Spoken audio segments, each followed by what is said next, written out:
C'est quand tu veux, Patrick. Ouais, est-ce que je me mettais du lipstick parce que je sentais que j'allais pas passer au J'ai travail. entendu le petit pop. C'était Attends, je perds du bouchon. plein C'est de bon, golden moments, là. C'est sauvé. Genre, je me rappelle plus ce que j'ai dit en début, mais c'était vraiment pas rapport, là. T'as dit que tu t'es clapé à la face. Ouais, je me suis clapé la face. Ben, j'essaie de faire le clap de micro, Ouais, puis je voulais le faire proche parce que je voulais pas que Discord y coupe, là. Non, mais Ouais. c'est pas... Je pense pas que c'est un terme. Comme je t'ai dit, c'est pas un terme de proximité. Il faut qu'il y ait juste que Discord détecte la voix en même temps que le clap, puis ça va passer. Ouais. Surtout que j'ai désactivé le filter, là, l'anti... suppression de bruit optimisé par Oui, Crips. c'est vrai, mais faut que tu le fasses en plus parce que sinon ça marche pas, c'est vrai. Donc, bonjour tout le monde et bienvenue à ce 14e épisode de Bonjour Hi Montréal. Je suis Patrick et je suis en compagnie de mon ami Alain.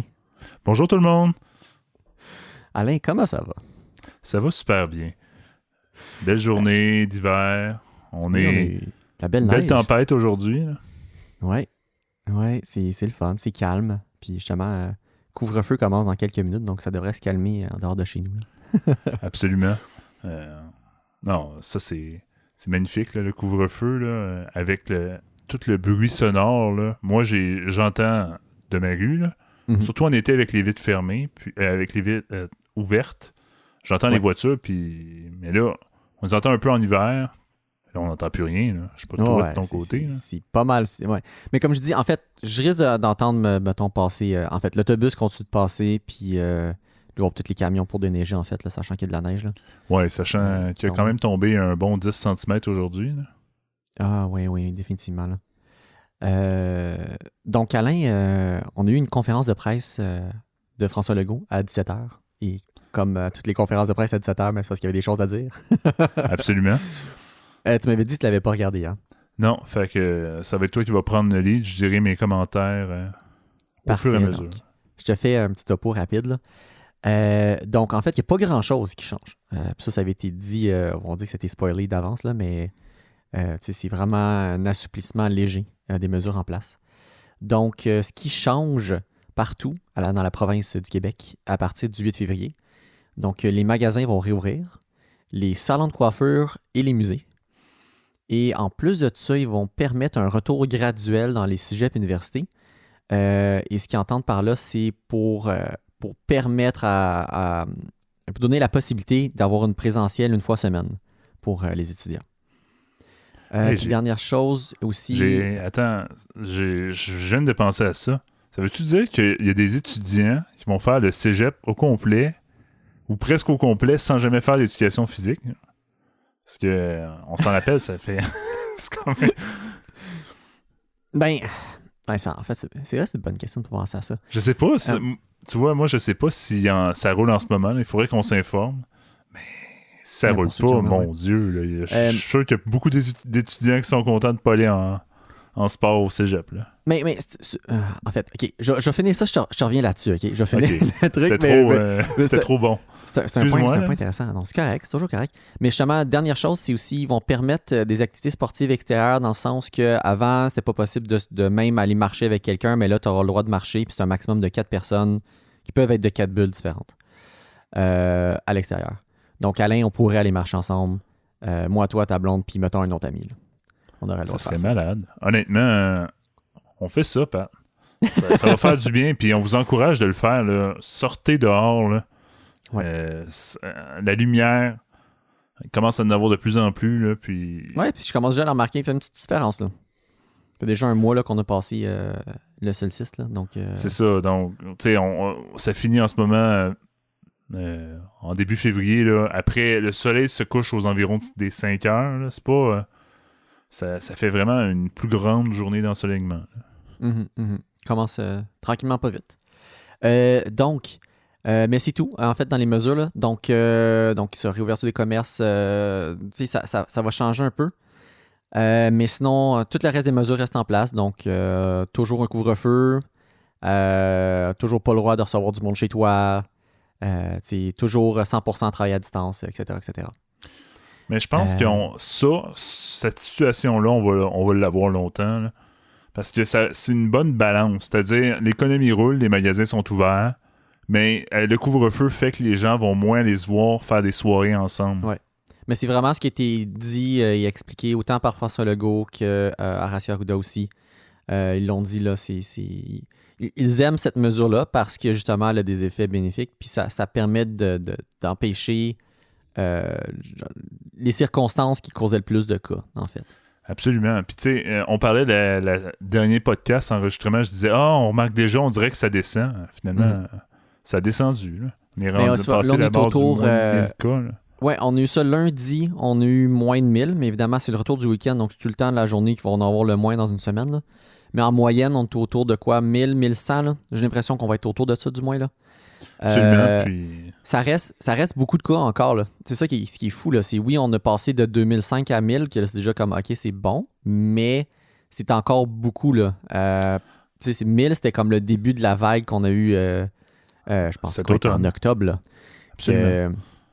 C'est encore trop de cas, puis il faudrait que ça descende encore plus avant même de pouvoir se permettre d'ouvrir davantage. Puis oui, après ça, c'est la situation des hôpitaux qui va vraiment déterminer comment ça va avancer. Puis justement, ça a été dit en début, là, que le gros problème en ce moment, c'est les situations des hôpitaux qui ont encore, il disait 34% de délestage encore. Là. Donc non seulement on n'est pas encore capable de rattraper le retard, mais on en cause encore. Là. Absolument. Là. Il y a d'ailleurs un reportage à Radio-Canada qui est sorti, là. C'était un jeune enfant qui fallait qu'il se fasse une chirurgie orthopédique. Puis, je pense que c'était pour sa hanche. Oui, puis, je me rappelle, je l'ai vu ça aussi. Genre, le médecin qui ont interviewé, il dit « Je veux même plus donner de date à mes patients tellement je sais pas. Puis ça va être loin. » Ouais. Puis je pense qu'il savait toujours pas. Puis c'est encore davantage repoussé. Là, puis c'est fou. Là. C'est complètement fou. Ça va causer une grosse dette. Des retards dans le fond à rattraper là, au niveau des chirurgies pour la santé de notre population. Là. Ouais, puis tu sais, on le sait, là, ça fait comme je sais plus combien d'années en fait, depuis qu'on en parle que justement ça fait des décennies là, qu'on en parle que le système de santé il avance pas, on a toujours l'impression de jamais capable de sortir de ça, puis là mais on vient racheter ça par-dessus là. C'est pas beau là. On remercie quand même tous ceux qui travaillent dans le milieu là, c'est vraiment pas facile. On est avec vous, puis on sait, surtout moi, ma blonde travaille dans le domaine de la santé, là, donc, puis où est-ce qu'elle travaille, elle peut même pas se permettre de prendre congé, parce que si elle prend congé, son ordre lui dit, mais tu peux pas laisser un patient mourir. Fait que genre, l'employeur, il retourne le fait, genre, en infirmière, si tu pars, il y a des patients qui vont être en danger de vie ou de mort, fait que tu dois rester. Faire ton temps supplémentaire obligatoire. C'est malade, là. C'est complètement fou. Puis justement, ça fait comme quelques années qu'on parle de ça, là, des temps supplémentaires obligatoires, ces trucs. C'est fou, là. Ça n'a même pas rapport, là.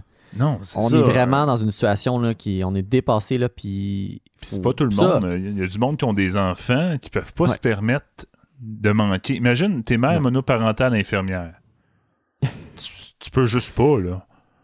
Genre, t'arrives pour partir, puis mettre un temps supplémentaire obligatoire, puis genre, ta fille est à la garderie, il faut que tu aies des bons contacts ou de la famille proche pour pouvoir gérer la petite, là. Parce que ton métier te permet juste pas. Puis tu dis ça, puis c'est comme on dit, cette situation-là existait avant même pré-COVID, là. Faut vraiment trouver des solutions pour ça, là. Gros manque de main-d'œuvre, là. Puis il faut vraiment... c'est un cercle vicieux, parce que moins l'image est bonne, moins il y a de gens qui veulent aller faire la technique pour être infirmière ou préposé, même principe. C'est pas, nos préposés n'ont pas une bonne image. Pourtant, en plus, c'est un très beau métier. C'est le métier que tu es le plus proche des gens. Parce que c'est toi qui peux se permettre de parler au patient pendant que tu le nettoies. C'est toi qui le vois sous base régulière. Le médecin, il va passer une fois par mois en résidence, puis l'infirmière une fois par jour. Là. Il y a quelqu'un qui l'avait dit, je sais pas si c'était Legault ou une autre personne en conférence de presse, mais qui l'avait dit, puis c'est justement un aspect important, que c'est ces personnes-là qui peuvent même déceler des choses avant même que les médecins s'en rendent compte. Absolument, c'est les personnes les plus proches. Oui, définitivement. Mais, je lève mon chapeau à toute l'équipe, la grande équipe au Québec là, qui travaille en santé, là, puis on est avec vous. Là, continuez comme ça. On va continuer de faire notre part, puis de rester en dedans. Absolument, dans le mieux qu'on puisse faire. Comme je te dis, je reviens avec l'histoire du cégep, là, mais juste finir, il y a quand même des mesures, d'autres mesures qui ont été annoncées pour seulement 6 régions au Québec, qui sont les régions très éloignées. Là. On parle de mémoire, là, Bas-Saint-Laurent, Gaspésie, Abitibi, Saguenay, des trucs, ces régions-là. Là. Donc, eux autres vont, dans le fond, passer en orange. Si on revient aux couleurs, là. Le reste du Québec va rester dans le rouge. Et donc, ceux en orange vont pouvoir permettre d'avoir les restaurants, les gyms et certaines activités sportives intérieures. Et de plus, le couvre-feu va être reporté, ou du moins, il va commencer plus tard. Il va commencer à 21h30 au lieu de 20h. Le reste du Québec reste à 20h. Puis il va même avoir les théâtres et cinémas qui vont ouvrir, mais à partir du 26 février. Et ça, c'était une demande de l'industrie elle-même de laisser le temps de se préparer. Wow. Donc, c'est une très bonne nouvelle. Là. On s'entend en orange, là, la vie est presque normale. Là. Oui, tu peux pas faire de gros parties intérieurs là, de la mort, mais tu peux à peu près faire tout sauf ça. Là. Ouais, mais tu vois, il y a quand même des mesures assez strictes. Là. Mettons les restaurants, il n'y a pas de bar là-dedans. Là. C'est juste resto. Puis les restos, c'est seulement ta propre bulle familiale. Puis c'est dit, là, c'est 2 adultes maximum plus les enfants. C'est tout. Donc, pas possible d'avoir des bulles croisées. Là. Donc, on est quand même dans le très limité. Là.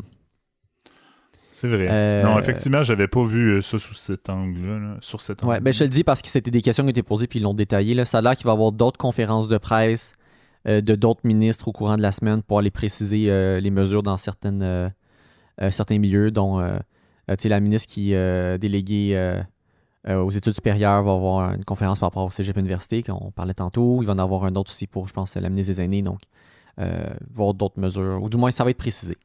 Ouais, voilà. Que pour venir ton histoire de Cégep, Alain, mais je trouve ça drôle, mais en même temps, tu me fais penser, le monde qui font du pré-universitaire, puis mettons qu'ils ont commencé en 2019, ils vont en fait genre une session sur place, puis le reste, là, ça fait genre 2 sessions qui font... ceux qui ont commencé à l'automne 2020. Mais moi, je pense... ceux qui ont commencé 2020, ils sont purement à distance depuis le début. Puis ceux qui ont commencé en 2019, ils ont eu une présentielle, puis là, ils vont finir le reste. Ils vont techniquement... ils vont finir techniquement ce printemps-là, pré-universitaire. Là. Puis ils vont avoir fait une session sur place, puis tout le reste à distance. C'est quand même malade. Ça, c'est advenant que ça revienne correct de retourner aux écoles, mais d'après moi, ça va pas être le gros retour là, aux écoles. Là. Mais non, puis l'autre grosse question, puis souvent, on n'a même pas écrit, mais l'histoire des vaccins, là, ça fait quand même une couple de semaines, là, ça fait 2 semaines ça fait 2 semaines de suite qu'on se fait dire « Ah, mais on va recevoir moins de vaccins qui avaient été prévus, puis même il va y avoir comme pas de vaccin de Pfizer cette semaine, des trucs. » J'étais comme « Mon Dieu, qu'est-ce qui se passe là? » Ça a l'air comme... C'est les pays qui jouent du coude, là, en bout de ligne, là. C'est mongol. Puis on est dans les pays qui ont acheté le plus de vaccins, là, en plus. Oui, mais le problème, c'est qu'on ne produit pas. Donc, on a beau en avoir acheté. Si les pays qui produisent mettent des restrictions d'exportation, ben c'est ça, on va devoir attendre. Il y a un vaccin québécois là, qui était en essai clinique. Oui, mais il y a eu une annonce aujourd'hui disant qu'il va avoir une place à Montréal qui va produire. Je ne sais pas quel vaccin. Je ne sais pas si c'est un nouveau vaccin ou c'est un des vaccins existants, mais c'est à partir de la fin de l'été. Oui, non, c'est pas dans du récent, là, on s'entend. Là. Non, c'est ça. Puis si le calendrier original tient toujours, ben techniquement, la majorité des Canadiens vont être vaccinés rendus là. Donc, ça va être surtout pour pour de la revaccination, pour booster les vaccinations, pour les variants ou pour exporter. Là. Ça ne sera pas pour, du moins, la première phase de vaccination. Absolument. Mais voilà, ça ressemble à ça un peu les règles, les nouvelles mesures qui ont été annoncées aujourd'hui. Biden a été officiellement... il a été assermenté, là, c'est-à-dire Oui. c'est maintenant officiellement le président des États-Unis et officiellement Donald Trump n'est plus. Donc, bye-bye. As-tu regardé la sermentation, la cérémonie? Non, mais par contre, j'ai regardé, ça a ressorti sur mon YouTube, là, mais la performance de Lady Gaga qui a chanté National Anthem. Oui. Le pire, c'est en fait, moi, je l'ai regardé, mais partiellement, là, je l'avais ouvert, puis je faisais autre chose en même temps. Là. Mais oui, les performances musicales, là, je trouve ça, je veux dire, intéressant. C'est une chanson qui peut être partie et chantée à 3 temps ou à 4 temps. 4 temps, c'est toutes les chansons de pop. 3 temps, on va dire des valses. Là. 1, 2, 3, 1, 2, 3. Mais elle a fait les deux en même temps. Ah Je ouais. sais pas si t'as remarqué. À part en Ben 4 non, temps. je suis pas un geek de la musique à ce point-là. Du moins, j'ai pas les connaissances techniques pour pouvoir comme percevoir ces choses-là. Là. Mais à part sur. À part. Elle commence en 4 temps, puis à la fin, elle finit en 3 temps. C'est C'est malade. intéressant, ça. Dans le fond, c'était un take qui a été complètement écrit, là. C'est la version de Lady Gaga du National Anthem. Elle l'avait refaite en 2016, mais comme standard. Mais ça, elle l'a vraiment modifié, là. C'est intéressant. Les accords, ça. ils ont été changés un peu. Un petit peu plus jazzy. Non, c'est spécial. Puis Lady Gaga, aussi, elle chante vraiment de façon plus sobre. OK. Non, c'est très intéressant. Là, je vous recommande. C'est une vidéo de 3 minutes. Là, vous allez voir ça. Là, c'est le National Anthem par Lady Gaga. Là. Il y a une vidéo sur YouTube. Mais c'est intéressant, Alex. Tu vois, c'est le genre de choses que même moi, j'aurais pas remarqué. Là. Que je trouve ça super intéressant que tu puisses nous partager ça. Mais en bout de ligne, ça donne quoi, en fait, de l'avoir fait de cette technique-là? C'est juste purement pour le fun de le faire ou... Mais je pense que elle voulait un peu comme parler de la COVID, parce qu'au début, c'est solennel, puis à la fin, parce qu'elle passe en 3 temps, ça s'accélère, comme si pour amener vers genre une fin de la pandémie. Okay. Là. Ah, mais c'est intéressant, ça. Ben, c'est mon interprétation. Ouais. Puis ça, encore une fois, j'aurais jamais vu cette vidéo-là, parce que moi, j'avais pas regardé l'inauguration du tout. Ça n'avait pas sorti sur mon feed YouTube. Mais tu l'aurais pas vu, là. Mais c'est intéressant. Très intéressant. Donc voilà. Puis Biden, d'ailleurs, qui n'a pas perdu de temps. Là. Il a signé tout plein de décrets depuis qu'il est en poste. Et ça a l'air qu'il continue d'en signer. Je veux dire, il en a signé beaucoup la première journée et il continue d'en signer, je pense, quasiment tous les jours. Là. Il est rendu, je pense, à 40 niaiseries comme ça. C'est une machine de guerre. Puis oui. Pour signer les décrets. Là. Ouais. Mais c'est le fun. Je veux dire, c'est rafraîchissant. C'est un certain... Tu vois, ça, c'est un certain retour à la normale. Pendant ces temps un peu fous, là. Ouais. Non, mais c'est très difficile, là, aux États-Unis, le parti qui est de plus en plus radicalisé, là. Les fans des républicains sont plus fans, puis les démocrates sont plus fans, puis ça y est, c'est encore plus entre partis, là. Mais tu vois, on s'en reparle comme dernier sujet, ça, je pense. Parfait. On garde la surprise. Alain, t'as-tu suivi un peu ce qui s'est passé sur les internets avec l'histoire de Wall Street Bets? Imagine-toi donc. Un bon ami à moi, on ne nommera pas parce que c'est ses affaires, là, mais dans le fond, moi, ça fait depuis à peu près mois d'avril 2020 que j'ai commencé à m'intéresser à la bourse puis à regarder et placer mon argent là-dedans. Puis, il y a comme à peu près 3 semaines, j'ai partagé à notre ami commun cette passion-là, puis il s'est ouvert un compte en bourse chez un broker, là, puis pour acheter des actions. Puis, lui, il regarde Reddit. Moi, je regarde pas Reddit, normalement. Mais lui, il regarde Reddit.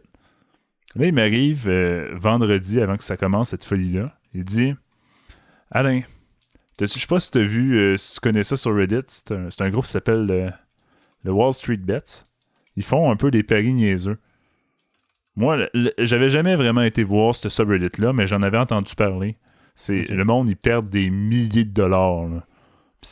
Où ils gagnent des fortunes épouvantables. Là. Ça n'a pas de sens. Tout ça sur des paris. Tu sais, comme, ils font vraiment des paris avec la bourse. Là. C'est pas des investissements. Mais bref, tout ça pour dire que on l'a vu, puis GME, imagine-toi, était encore à genre 20$. Puis j'étais comme, j'en achète-tu un pour le fun? J'ai passé proche. J'ai passé très proche à en acheter un. Finalement, j'étais comme, non, c'est bien trop contre mes principes d'investissement. De toute façon, ça respecte pas un de mes critères qu'il faut que je croie en la compagnie ou le secteur que j'investis. On s'entend, là.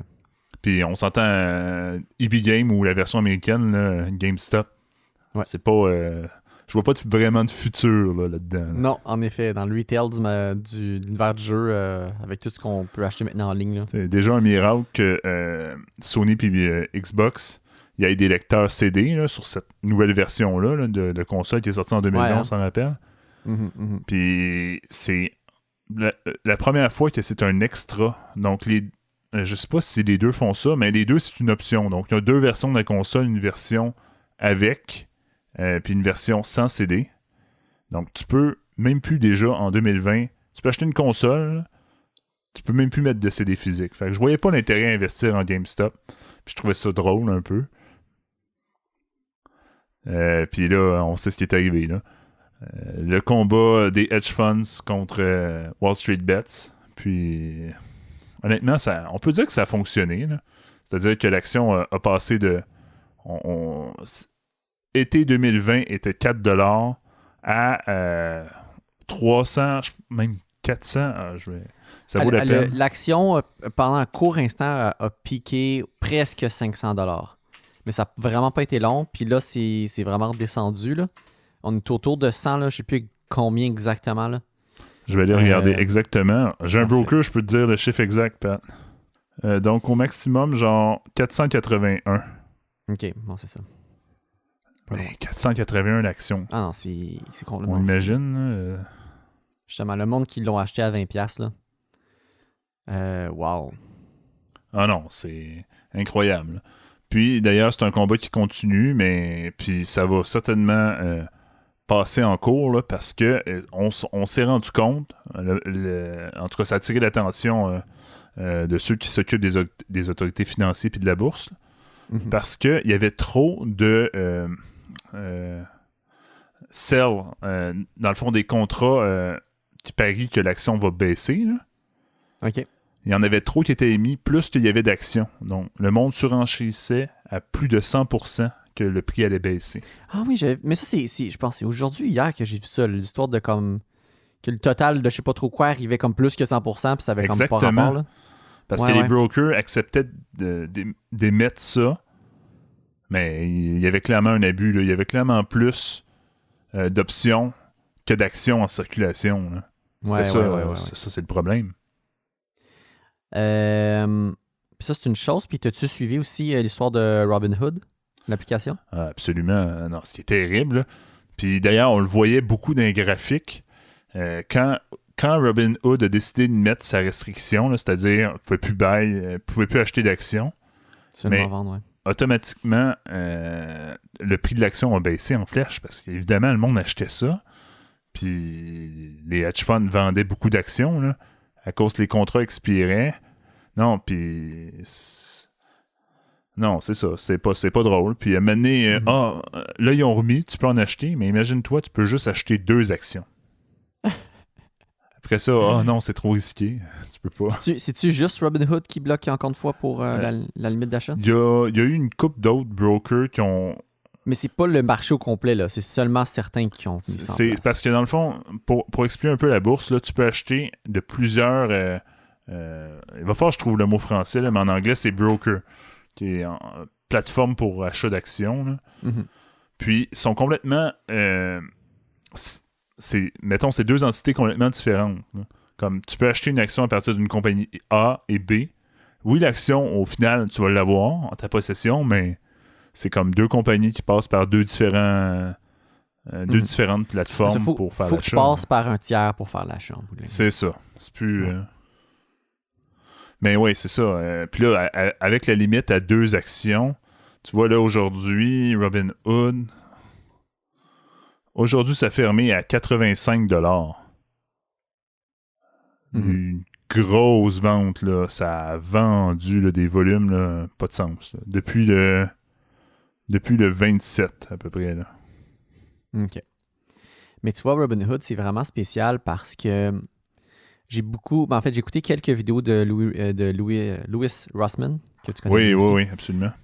Qui parlait un peu de cette situation-là. Puis il y a eu une entrevue avec le CEO de Robinhood par rapport à cette situation-là. Puis comme quoi, ben non, c'était pas pour faire bénéficier justement d'autres compagnies qui sont en relation avec ça. Puis là, il s'est fait demander, OK, mais c'est parce que vous manquez de liquidité puis vous n'avez pas le choix de faire ça. Puis il a répondu non, mais en bout de ligne, c'est comme... Les deux sont mutuellement exclusifs, là. C'est soit qui ont fait ça parce que c'était pour bénéficier de leur intérêt ou parce qu'il n'y avait pas de liquidité pour permettre l'achat des trucs. Parce que la grosse affaire là-dedans, c'est vraiment bizarre, là, mais ça a l'air que quand quelqu'un fait un achat, tu peux pas utiliser l'argent de la personne comme garantie. Il faut que tu aies toi-même les fonds de la valeur de la chose. Absolument. Puis là, il y a une autre règle qui a changé spécifiquement par rapport à cette action-là. Puis là, c'est le marché au complet parce que c'était trop volatile. Que là, c'était comme ils devaient mettre plus d'argent upfront, plus de pourcentage Absolument. de la valeur de l'action upfront. Puis là, mais là, ça a fait qu'en bout de ligne, on suppose que c'est parce qu'il manquait de liquidité, mais ça n'a pas été dit explicitement, donc c'est vraiment shady en bout de ligne. Puis bien évidemment, il y a des recours collectifs qui sont intentés contre Robinhood par rapport à ça. Là. Pas le choix, là. Pas le choix. C'est... Mais c'est pas juste. Honnêtement, j'aurais pas aimé être aux États-Unis puis avoir eu mon broker qui me dit « Ah, tu peux juste vendre tes actions. » Non, c'est définitivement. rire de toi, là. Toi, Alain, tu fais affaire avec quelle application ou service pour des actions? Moi, j'ai les deux principaux qui sont... parce qu'évidemment, tu peux faire l'achat d'actions sur toutes les banques au Canada. Là. Ils ont tous un peu leur plateforme de courtage. Mais moi, je fais affaire avec les deux compagnies privées principaux qui offrent aussi d'autres plateformes. Donc, Questrade et Wealthsimple. OK. Wealthsimple qui offre... tu peux acheter des actions à 0$, là, puis ça, c'est comme du jamais vu. Là. Partout, tu sais, une banque, là, tu fais une transaction, c'est 10$. Puis moi, mon deuxième broker, là, donc Questrade, c'est 5$ par tranche d'achat. Là. Mais, OK. Donc, juste pour savoir, c'est un flat fee, par contre. Peu importe ce que tu fais, puis combien t'en prends, c'est 5 ou 10$? Ouais, exact. Puis les banques, ça peut même être plus que ça, là, dépendamment. Non, ça peut être très onéreux là, chez les banques. OK. Parce que je lisais un thread aujourd'hui, je pense que c'est ce matin que je l'ai lu sur Reddit, justement, par rapport à Wealthsimple. Comme quoi, eux autres, oui, en effet, ça coûte rien, mais ils se pognent une cote assez intéressante. Ben, pas intéressante pour les utilisateurs, mais pour eux autres, là, pour les transactions qui se font en US. Absolument. Ouais, c'est comme ça qu'ils se font leur argent. Dans le fond, tout le modèle d'affaires de Wealthsimple, c'est que si, mettons, tu achètes un achat, je voudrais, par exemple, acheter du GameStop, qui est une action qui se vend sur le marché américain, en américain. Dans le fond, Wealthsimple va me charger 1,5% de frais de conversion. Ça, c'est pas beaucoup en soi, mais c'est quand même... Quand tu achètes, au final, ça te revient quand même un pas pire pourcentage si tu achètes pour plusieurs milliers de dollars. Là. Puis un autre 1,5% quand tu vends l'action, non? Ouais, aussi, ça dans les deux sens. Fait que ça fait 3% au final. Tu peux pas, comme, mettons, vendre tes actions, puis avec le prix d'actions américain, acheter d'autres actions américaines. Tu es obligé de convertir toujours pour que tu aies seulement un solde en canadien. En bout de ligne, ce que le monde dit en commentaire, c'est généralement les banques vont faire la même chose, mais quand tu passes par une banque et que tu t'arranges d'avoir un compte en US, quand tu vends, tu gardes l'argent US direct, donc tu vas juste le payer une fois, le 1,5. Absolument. Puis d'ailleurs, Questrade, c'est un de ses très grands avantages, là, c'est ça, c'est que tu as un compte US puis canadien. Ah, OK. Donc, quand tu convertis, tu as une seule fois le frais de conversion. T'as pas à... Puis c'est pour ça, là. Fait que toutes les actions, dans le fond, en gros, qui s'achètent sur Wealthsimple, je vais l'acheter sur Wealthsimple parce que c'est 0$. Puis tout ce qui s'achète pas, ou si je veux acheter de l'américain, je vais passer par mon Questrade. OK. Mais donc, ça te revient pas trop cher passer par... Tu perds pas trop en achetant par Wealthsimple? Wealthsimple, ça me coûte rien. Là. C'est Questrade qui coûte de l'argent. Questrade, mais c'est parce que le truc, c'est un différent style d'investissement. À la place d'acheter, tu sais, comme mettons, à chaque semaine, je mets de ma paye, je vire un montant X d'argent, puis j'achète à chaque semaine un peu d'actions. Questrade, je fais l'inverse, c'est-à-dire je vais mettre de l'argent, puis là, je vais faire un achat comme pour, mettons, 500 ou 1000$ d'une action. Comme ça, le 5$, ça revient à vraiment moins cher. Ça, donc, tu rentabilises ton achat justement en bundlant une bunch de... C'est ça. OK.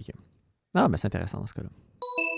Alain, il y a eu un projet de loi qui a été adopté juste avant la clôture de la session parlementaire du Québec, donc en décembre dernier. Okay. Et ce projet de loi-là permet en fait, va assouplir un peu les règles qui entourent la vente de boissons alcoolisées par des restaurants en livraison. Puis je trouvais ça quand même intéressant d'en parler. Donc, on peut regarder ça ensemble rapidement. Puis avant que je te parle de ce projet de loi-là qui a été adopté, qui est le projet de loi 72, il y a un autre projet de loi qui avait été présenté en juin dernier, qui était supposé assouplir lui aussi là, la vente d'alcool, mais c'était super spécifique et ça n'a toujours pas été adopté. Donc, I guess que j'en parlerai pas trop autre que juste dire ça, que c'était sur la table. Qu'est-ce qui faisait de différent, ce projet-là, là, au niveau... Mais lui, ce qu'il disait, je peux même pas... mes connaissances ou mon expérience là-dessus va se limiter à lire ce que je peux voir, là. Mais ce projet de loi-là, il permettait de vendre des boissons alcooliques à base de spiritueux qui contient au plus 7% d'alcool en volume. Donc ça, c'était permis. Et le reste restait interdit parce que c'était déjà ce que la loi disait. Donc, dans le fond, ça enlevait l'interdiction sur ce qui était 7% et moins en volume d'alcool. C'était justement pour la vente, pour en livraison ou pour emporter par des restaurants. C'est nice. Ça, c'était ce qui s'est dit. Un exemple concret que moi je vois, c'est, mettons, tu pourrais prendre, mettons, un Bloody Caesar pour emporter. Ouais. À base de vodka, tant que le drink est... au final, tu rajoutes assez de jus de tomate pour que ça fasse 7%. Mais tu vois, ce projet de loi-là n'a pas été adopté. Puis j'avais regardé la dernière fois, puis ça n'avait pas l'air d'avoir été rediscuté ou redébattu en chambre. Donc, c'est ça qui est ça pour lui. Par contre, pour le projet de loi qui nous intéresse, le 72, lui a été adopté. Puis ce projet de loi est bundlé avec plein d'autres affaires qui n'ont pas rapport avec ça. Donc, c'est un ensemble de trucs qu'ils voulaient mettre rapidement en place, j'imagine, avant la fin de la session, là. Donc, ce qui nous concerne pour le projet de loi par rapport à l'alcool, il y a 5 mesures ou 5 thèmes. Donc, le premier, ça permet aux titulaires de permis de restaurant de déléguer à un tiers l'activité de livraison. Donc, évidemment, ce que j'en comprends de ça, c'est pour permettre à des applications comme Uber, Just Eat ou DoorDash de pouvoir livrer des boissons alcoolisées, ce que je crois qu'il n'était pas possible de faire avant, si j'en comprends bien, là.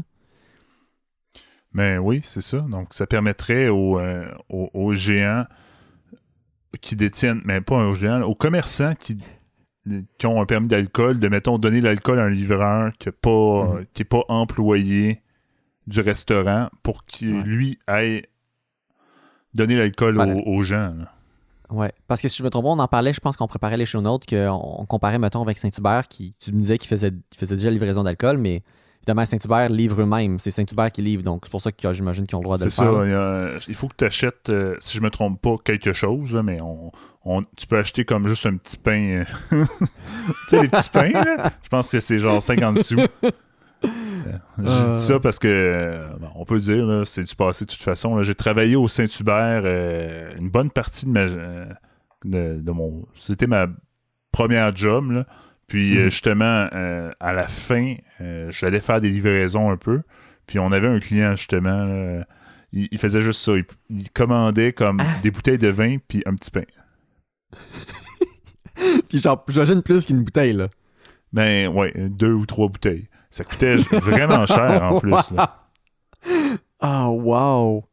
OK, mais sont pas donnés les bouteilles, là, mais c'est la paresse. Parlant du prix, justement, la deuxième mesure, c'est de permettre que le prix des boissons alcooliques vendues pour emporter ou en livraison soit différent du prix vendu pour la consommation sur place.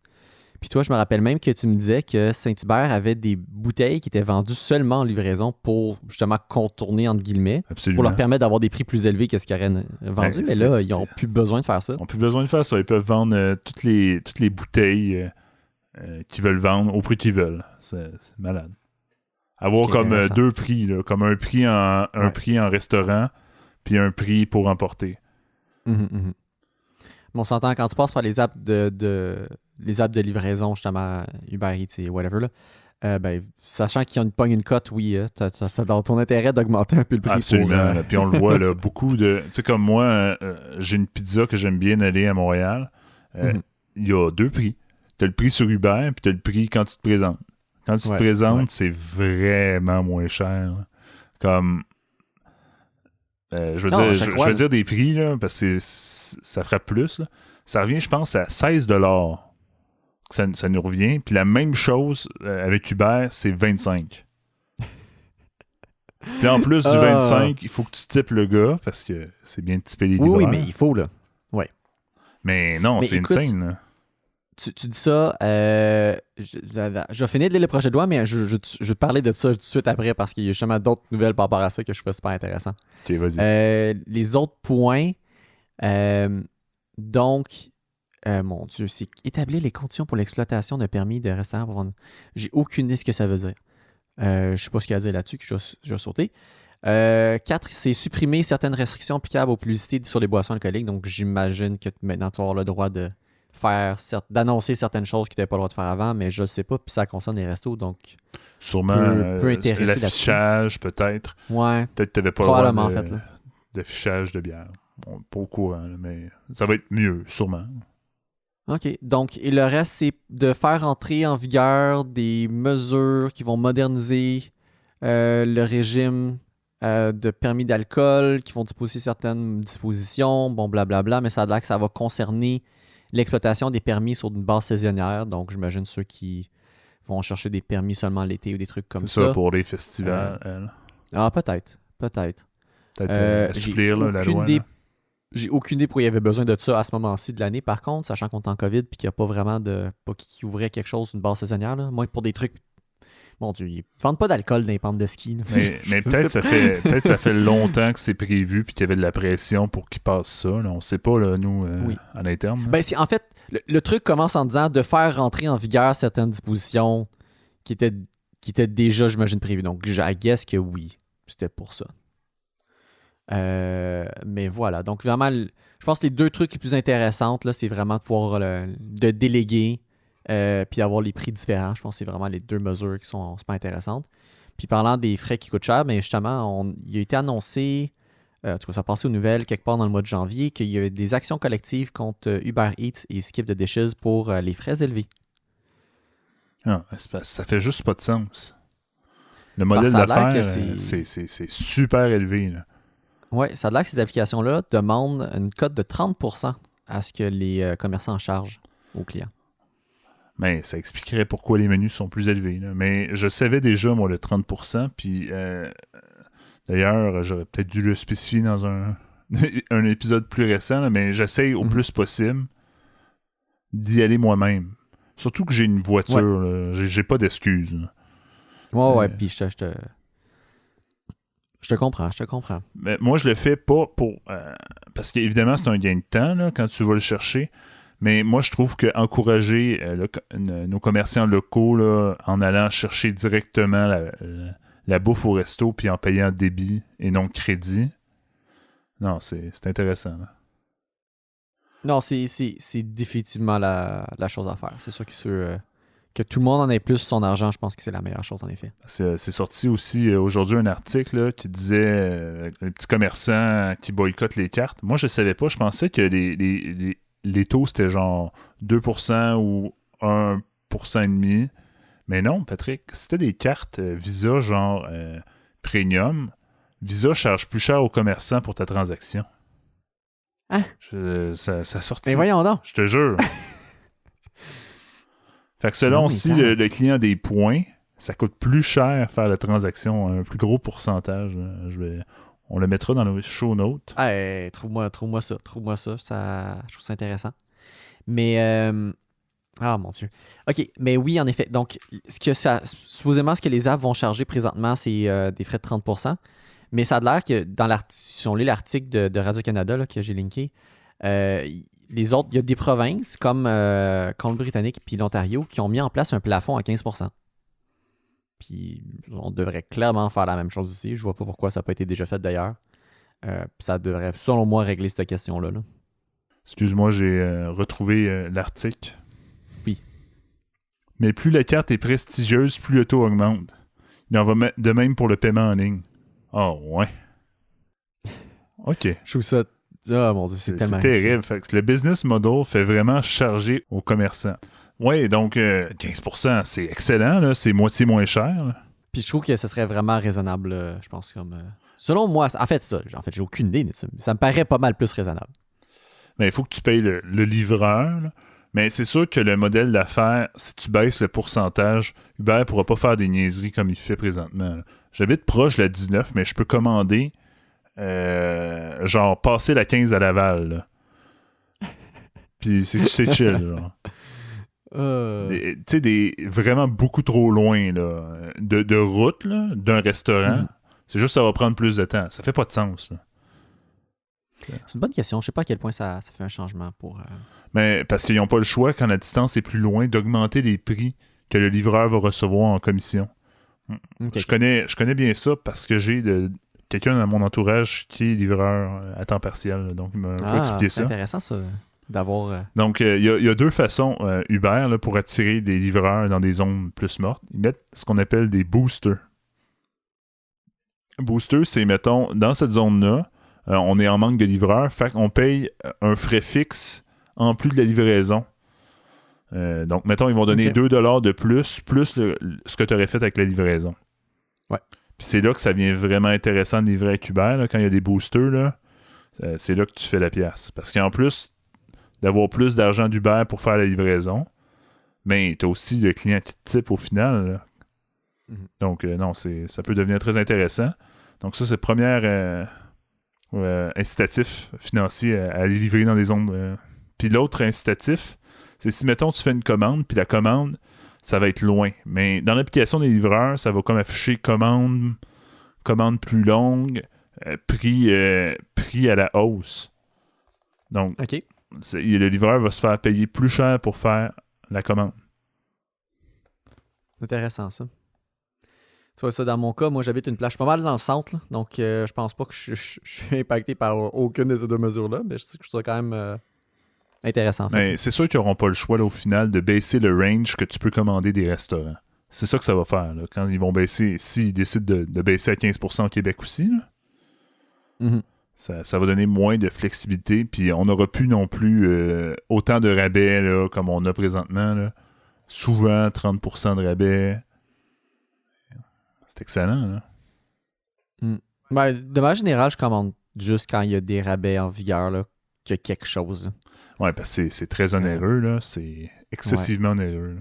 Tu vois, moi, mettons, je vais aller chercher du take-out, on va dire 6 fois, puis la 7e fois, on va commander du Uber. Là. C'est vraiment des situations exceptionnelles, du genre, on est passé le couvre-feu parce qu'on a fait des commissions, des affaires comme ça. C'est une bonne excuse, ça, maintenant, right? Ben, absolument. Si tu peux plus... Si t'es allé faire des commissions qui sont pas ton épicerie, t'arrives chez toi proche de 8 heures, t'as pas de bouffe dans ton frigo, parce que whatever X raison, mais Uber. C'est facile. T'ouvres ton téléphone et elle est là. Mais la manière que tu m'en parles, c'est que tu as quand même mieux... tu gères mieux ça que ce que tu gérais, mettons, au début de la pandémie. Rien à voir avec le début de pandémie. Début de pandémie, là, c'est pas compliqué. Là, c'était du 2 à 3 fois semaine Uber. Oh my God. Ça avait juste aucun sens. Là. Mais au moins, tu dis ça, je me console au moins que vous êtes deux, là. Oui, non, c'est ça. Mais c'est parce qu'on s'alimentait entre nous. C'est ça l'affaire. Ouais. Ben, je pense pas qu'il y a le mot alimenter. Il y a le bon mot là-dedans. Alimenter. Les deux, on tombait sur des cycles un peu de laziness, là, on va le dire comme ça. Ouais. Bref, vous vous encouragez mutuellement, c'est plus ça. Oui, excellent. C'est exactement un mot parfait pour décrire ma situation. Mais bref, on s'est un peu... Puis c'est justement, pour retourner faire des liens, là, c'est quand j'ai commencé à investir de l'argent au mois d'avril dernier, 2020. C'est là qu'on a commencé à pas mal couper là, sur les Uber. Puis tout l'argent qu'on a économisé, on a commencé à l'investir massivement là, pour un projet. OK. Mais c'est intéressant, hein? Mais comme ça, moi, je te disais, oui, en effet, vous êtes désavantagé parce que vous encouragiez, mais moi, étant tout seul, si je commande tout seul, ça me coûte encore techniquement plus cher. Je dis par rapport aux frais de livraison, puisque j'obtenais. Genre, ça me coûte plus cher le repas que vous. C'est plus ça. Absolument. Là. Uber vaut la peine, je trouve, mettons que 4 adultes. 4 adultes, ouais, en effet. Là, je peux voir. Tu sais, tu divises les frais de livraison, puis le type, là, ouais, c'est intéressant. Je viens d'échapper mon fil dévié. C'est correct. Je suis vraiment perturbé par ce qui est arrivé. Là. Ça m'a complètement déconcentré. Je savais plus quoi dire. Ouais, c'est plus difficile. Dieu. Je suis fatigué, là. J'ai eu de l'école aujourd'hui, puis c'était pas facile, là. T'as-tu pris un café, Alain? Oui, j'ai pris un café. C'est ça le Une pire. chance. Je suis... Oui, ça, mais t'avais de l'école aujourd'hui. Oui, j'avais de l'école. Puis, C'est correct. Donc, Alain, ça fait un bout en plus que j'avais ce sujet-là dans notre liste de sujets que je savais pas trop comment l'aborder. Puis en fait, là, je t'en parle, puis je sais pas plus qu'est-ce que je vais dire là-dessus, qu'on va bien voir ce que ça va donner. Mais j'ai envie de te parler de productivité. Puis plus précisément, en fait, comment je veux dire, notre système, entre guillemets, fonctionne en termes d'organisation. Cette idée de sujet-là vient du podcast, un des podcasts que j'écoute qui s'appelle Cortex, qui parle souvent, en fait, de ce sujet-là, de comment ces deux personnes-là qui se parlent, comment ils fonctionnent un peu dans leur vie, dans leur day-to-day, là, pour s'organiser. Puis ouais, j'avais envie de te parler de ça. OK.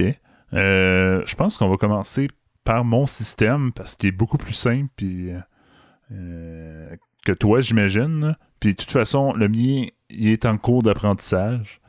Puis le tien, on va dire, il est plus rodé. Là. Parfait, ben je t'écoute. Je vais commencer par un peu décrire ma personne. On va dire, j'ai rencontré ma blonde, on va dire, avant 2015. Ouais. Avant 2015, j'étais complètement désorganisé. Je n'avais absolument rien.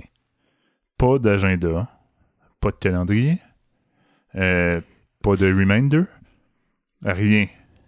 Rien.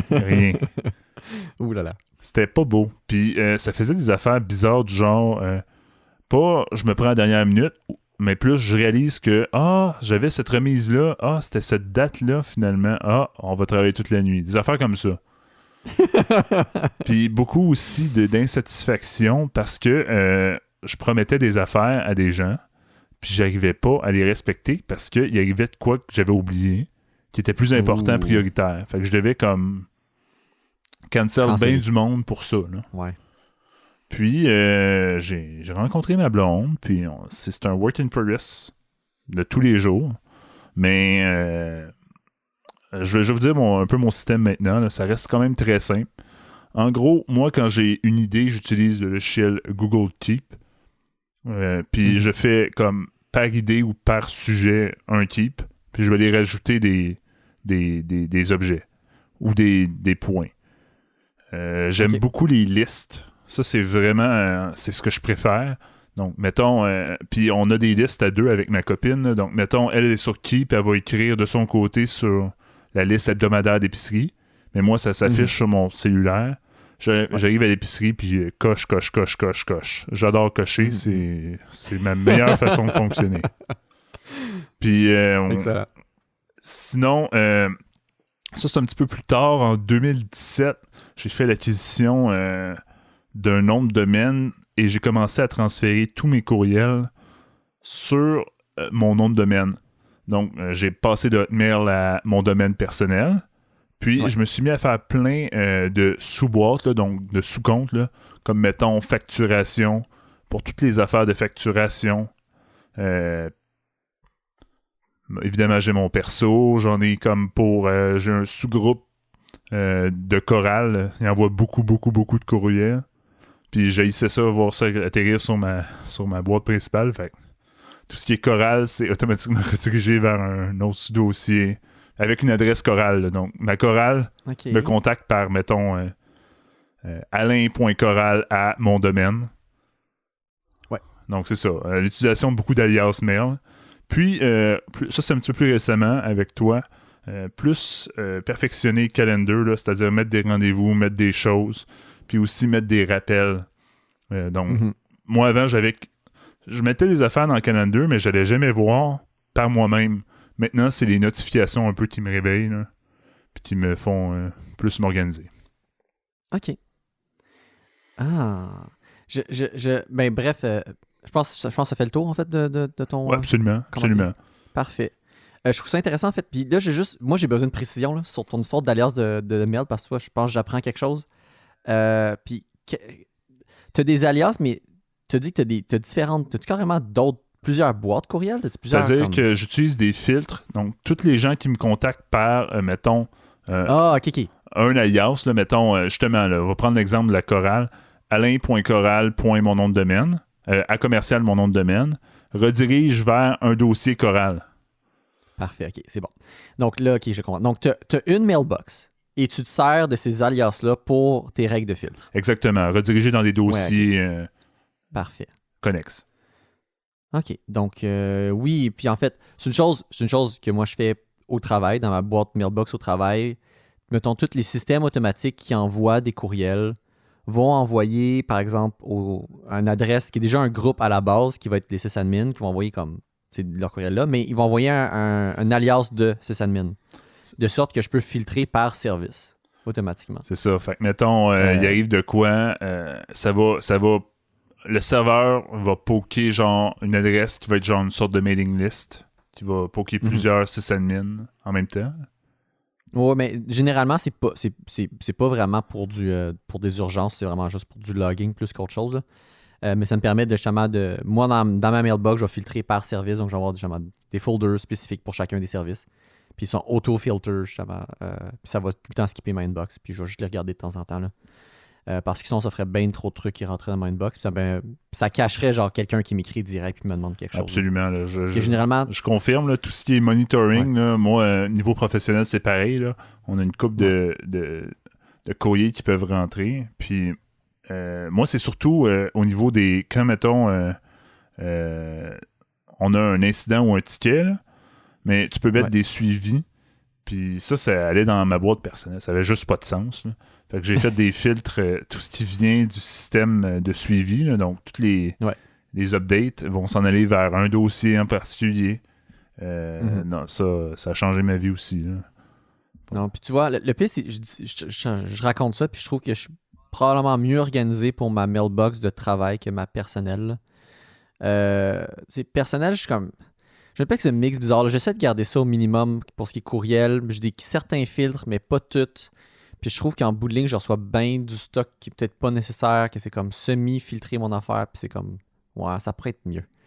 Mais ouais, ben j'en profitais pour raconter de mon bar là. J'ai aimé ton petite histoire aussi, ce que tu as fait. Toi. Tu vois, moi je pense, avant que je me ramasse à avoir, puis en fait, hey, moi c'est fou là, mon histoire. Avant que je me ramasse d'avoir un smartphone, puis je disais, moi j'ai commencé là, mon premier smartphone c'est en 2015 là.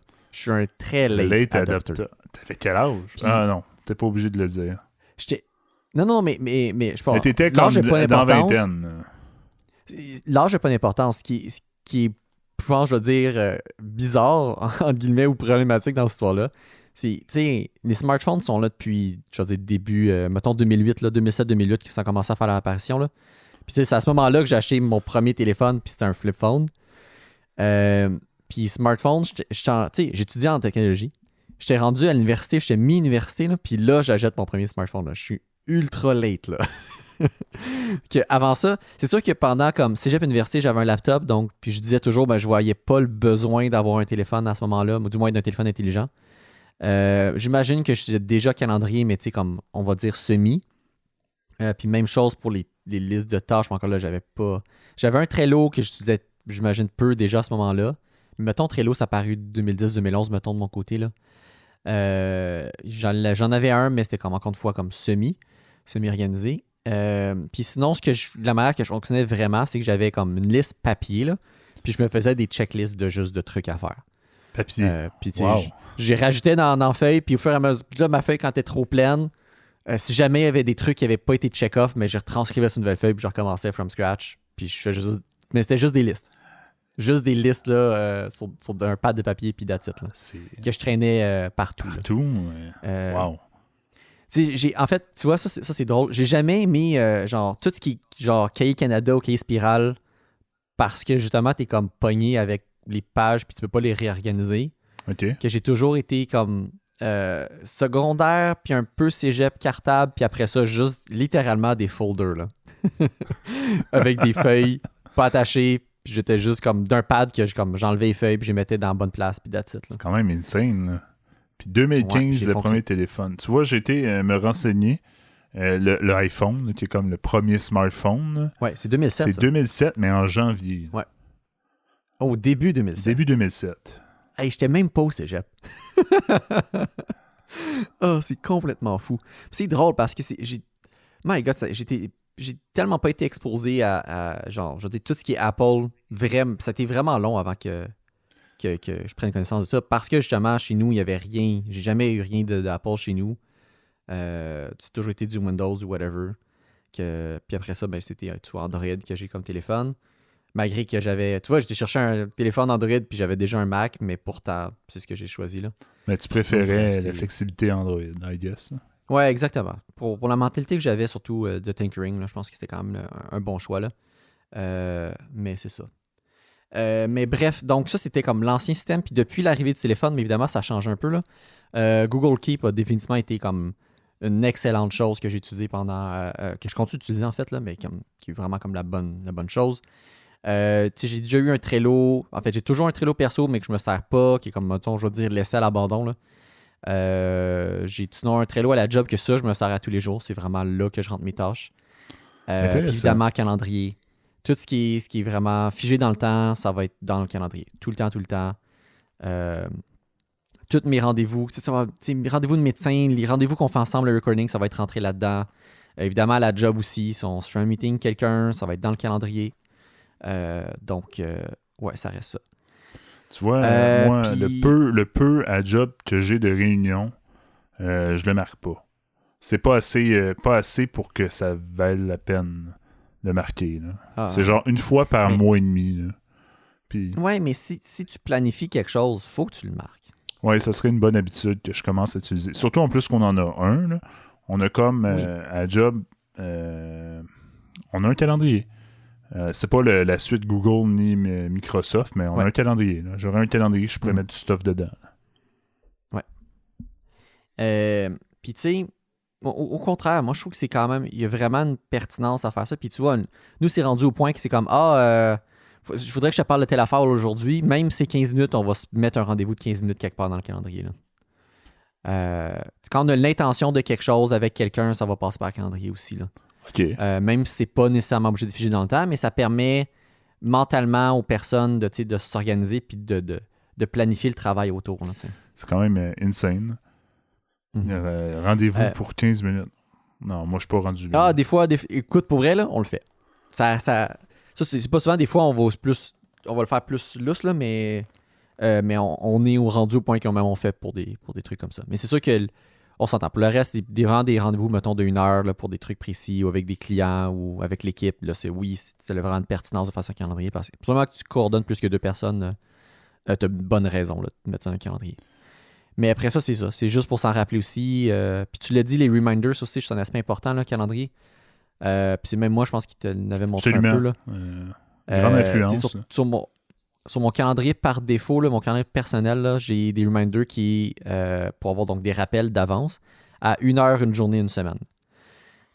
Donc comme ça, j'ai quelque chose de planifié, je vais le voir une semaine d'avance. Ça dépend des quoi. Là. Il y a du ça que tu t'en fous de savoir une semaine d'avance, mais d'autres ça comme la semaine prochaine, j'ai genre une compétition ou genre j'ai un événement ou quelque chose que c'était le fun d'avoir un rappel. Moi, j'ai modifié un peu ta règle. Là. J'ai mis une semaine, 48 heures, 24 heures. OK. Ça, tu vois, moi, j'ai de la misère à la conception de ce que je vais faire comme 2 journées plus tard. Ça, on l'a su, là, c'est l'expérience avec ma blonde. Là. J'ai de la misère à savoir ce que je fais le lendemain. Fait que le 48 heures m'aide vraiment beaucoup. Là. Ah, mais c'est cool, ça. Non, puis d'ailleurs... Mais moi, c'est un minimum, là. Puis évidemment, 1 heure d'avance, c'est intéressant. Puis ça dépend pour quel genre de rendez-vous. Quand tu as un déplacement 1 heure, je trouve ça peut-être un peu short comme reminder d'avance. Mais encore une fois, ça dépend combien de temps ça te prend pour te rendre à whatever truc que tu as à te rendre, là.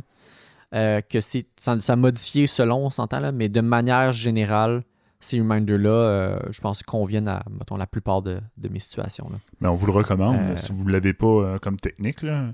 C'est super facile à ajouter comme par défaut. C'est ça que Patrick, tu m'avais montré. Oui, c'est ça. Faut que tu ailles dans les settings de ton calendrier. Toutefois, je parle de Google, là, mais ça va directement dans Google Calendar. Tu vas dans les settings de ton calendrier personnel, puis là, tu as les rappels par défaut que tu vas mettre, puis tous les événements qui vont être créés dans ce calendrier-là vont hériter de ces rappels-là automatiquement, que tu peux modifier si tu veux, pour chaque événement.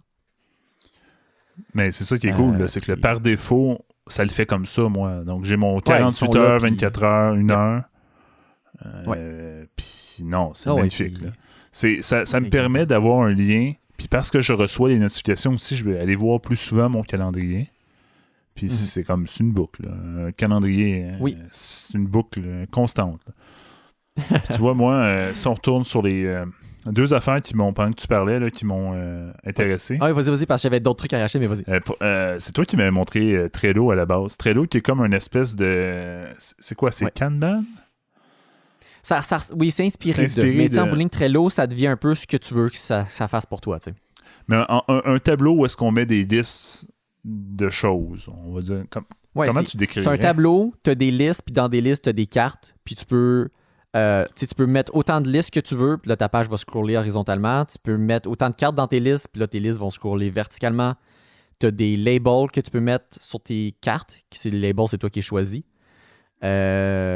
Puis tu peux assigner des tâches, tu peux assigner du monde à des cartes. Tu peux mettre des commentaires, des attachements, whatever, dans les cartes eux-mêmes, des rappels aussi sur les cartes, des checklists dans les cartes, bref. Mais tu sais, c'est quasiment comme une espèce de framework d'organisation que tu es pas mal libre de faire ce que tu veux. Selon ce qui te convient le mieux. Ce qui t'arrange, là. Ouais, exactement. Mais moi, bref, Trello, c'est toi qui me l'as montré parce que j'étais dans le comité pour la LAN. Oui, LAN Momo. LAN Momo, on s'en rappellera, back in the days. Donc, c'est là que j'ai découvert Trello. Puis, honnêtement, au début, je comprenais pas. J'étais comme, OK, c'est bizarre.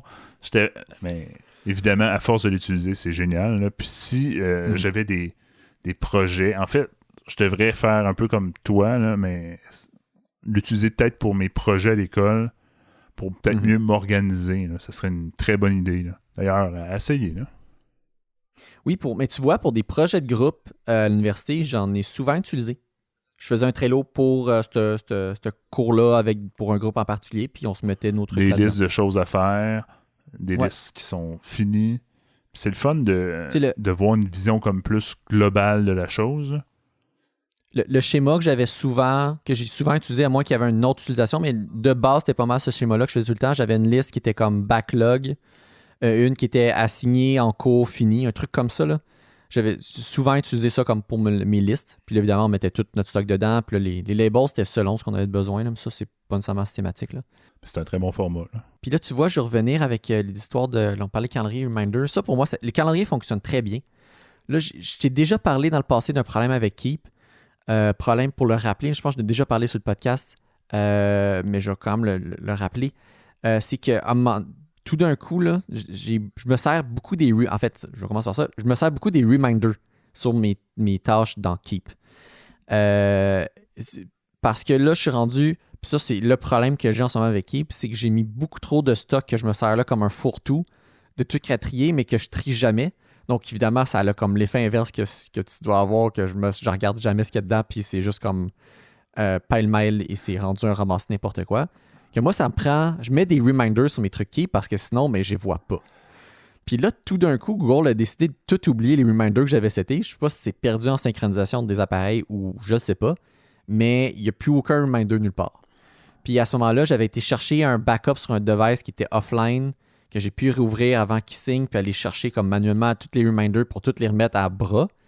Puis Colin, c'est arrivé encore. Où je me suis retrouvé, j'ai remarqué, hey, j'ai plus aucun reminder de setter. Sauf 2-3 au hasard que eux autres, ils ont résisté, mais le reste sont tous disparus. C'est drôle parce que... Les cartes sont là, mais les reminders sont plus là. Tu vois, tu parles de fourre-tout avec Keep, puis j'ai un peu le même problème que toi, mais je veux te dire comment moi j'ai réglé ça. C'est pas une notification, c'est quand j'ouvre mon Keep, tout ce qui est important, j'ai mis une couleur sur le Keep. Tout ce qui est pas important, j'ai pas mis de couleur. Fait que, mettons, la liste d'épicerie, c'est un beau vert. Fait que tu laisses pas de vite. Je scroll, j'attends que je vois le vert, clique sur le vert. Liste d'épicerie. Tu sais que tu peux piner du stock dans Keep? Ce serait une bonne idée que je pine du stock dans Keep. Non, je ne savais pas. J'ai du stock de pinés dans l'eau. Puis tu vois, même dans le stock de pinés, je pense que j'ai du stock qui n'ont pas rapport, mais il y en a une couple là-dedans qui je trouve comme quand même très, très nice. Mais non, définitivement, je vais me mettre à piner la liste d'épicerie. Ça, c'est le meilleur exemple. Parce qu'elle descend souvent. Oui. Je ne vais pas à chaque jour. Fait que j'écris d'autres affaires. Puis souvent, comme c'est bon, down the screen. Définitivement quelque chose à piner. Tu vois, c'est quelque chose que si j'habitais avec quelqu'un, là, c'est clair que j'aurais une liste partagée quelque part pour l'épicerie. Comme l'affaire comme de base, je pense que j'aurais une liste partagée avec quelqu'un. Là. Ça ou genre les tâches ménagères, des trucs comme ça. Là. Ça, c'est sûr, je ferais ça. Pat, je sais pas quelle lumière, mais ça a comme vraiment beaucoup aidé là, mon couple. Parce que moi, j'étais... Ben, tu sais, petit retour rapide. 2015, aucune organisation. Quand je suis arrivé en maison en 2018, My God, j'étais vraiment désorganisé, puis je faisais des affaires que tu peux pas te permettre de faire. Du genre, elle m'envoyait chercher des ingrédients pour, mettons, faire un repas, puis j'en oubliais un. Oh non, allez. Là, j'étais comme... Oh là là. Tu l'écrivais pas? Non, j'étais comme, c'est juste 3 items. Juste 3 items. 3 items. Non. Là, je ramenais avec 2 items. S'il y a une affaire, ok, ça, je vais le dire, là. Puis en fait, c'est une des raisons pourquoi mon keep, c'est un fourre-tout, mais ça c'est le deuxième problème, là. Mais le premier problème, c'est genre, oublier quelque chose, ça va me faire chier. Puis continuellement penser à quelque chose aussi, c'est pas une bonne idée.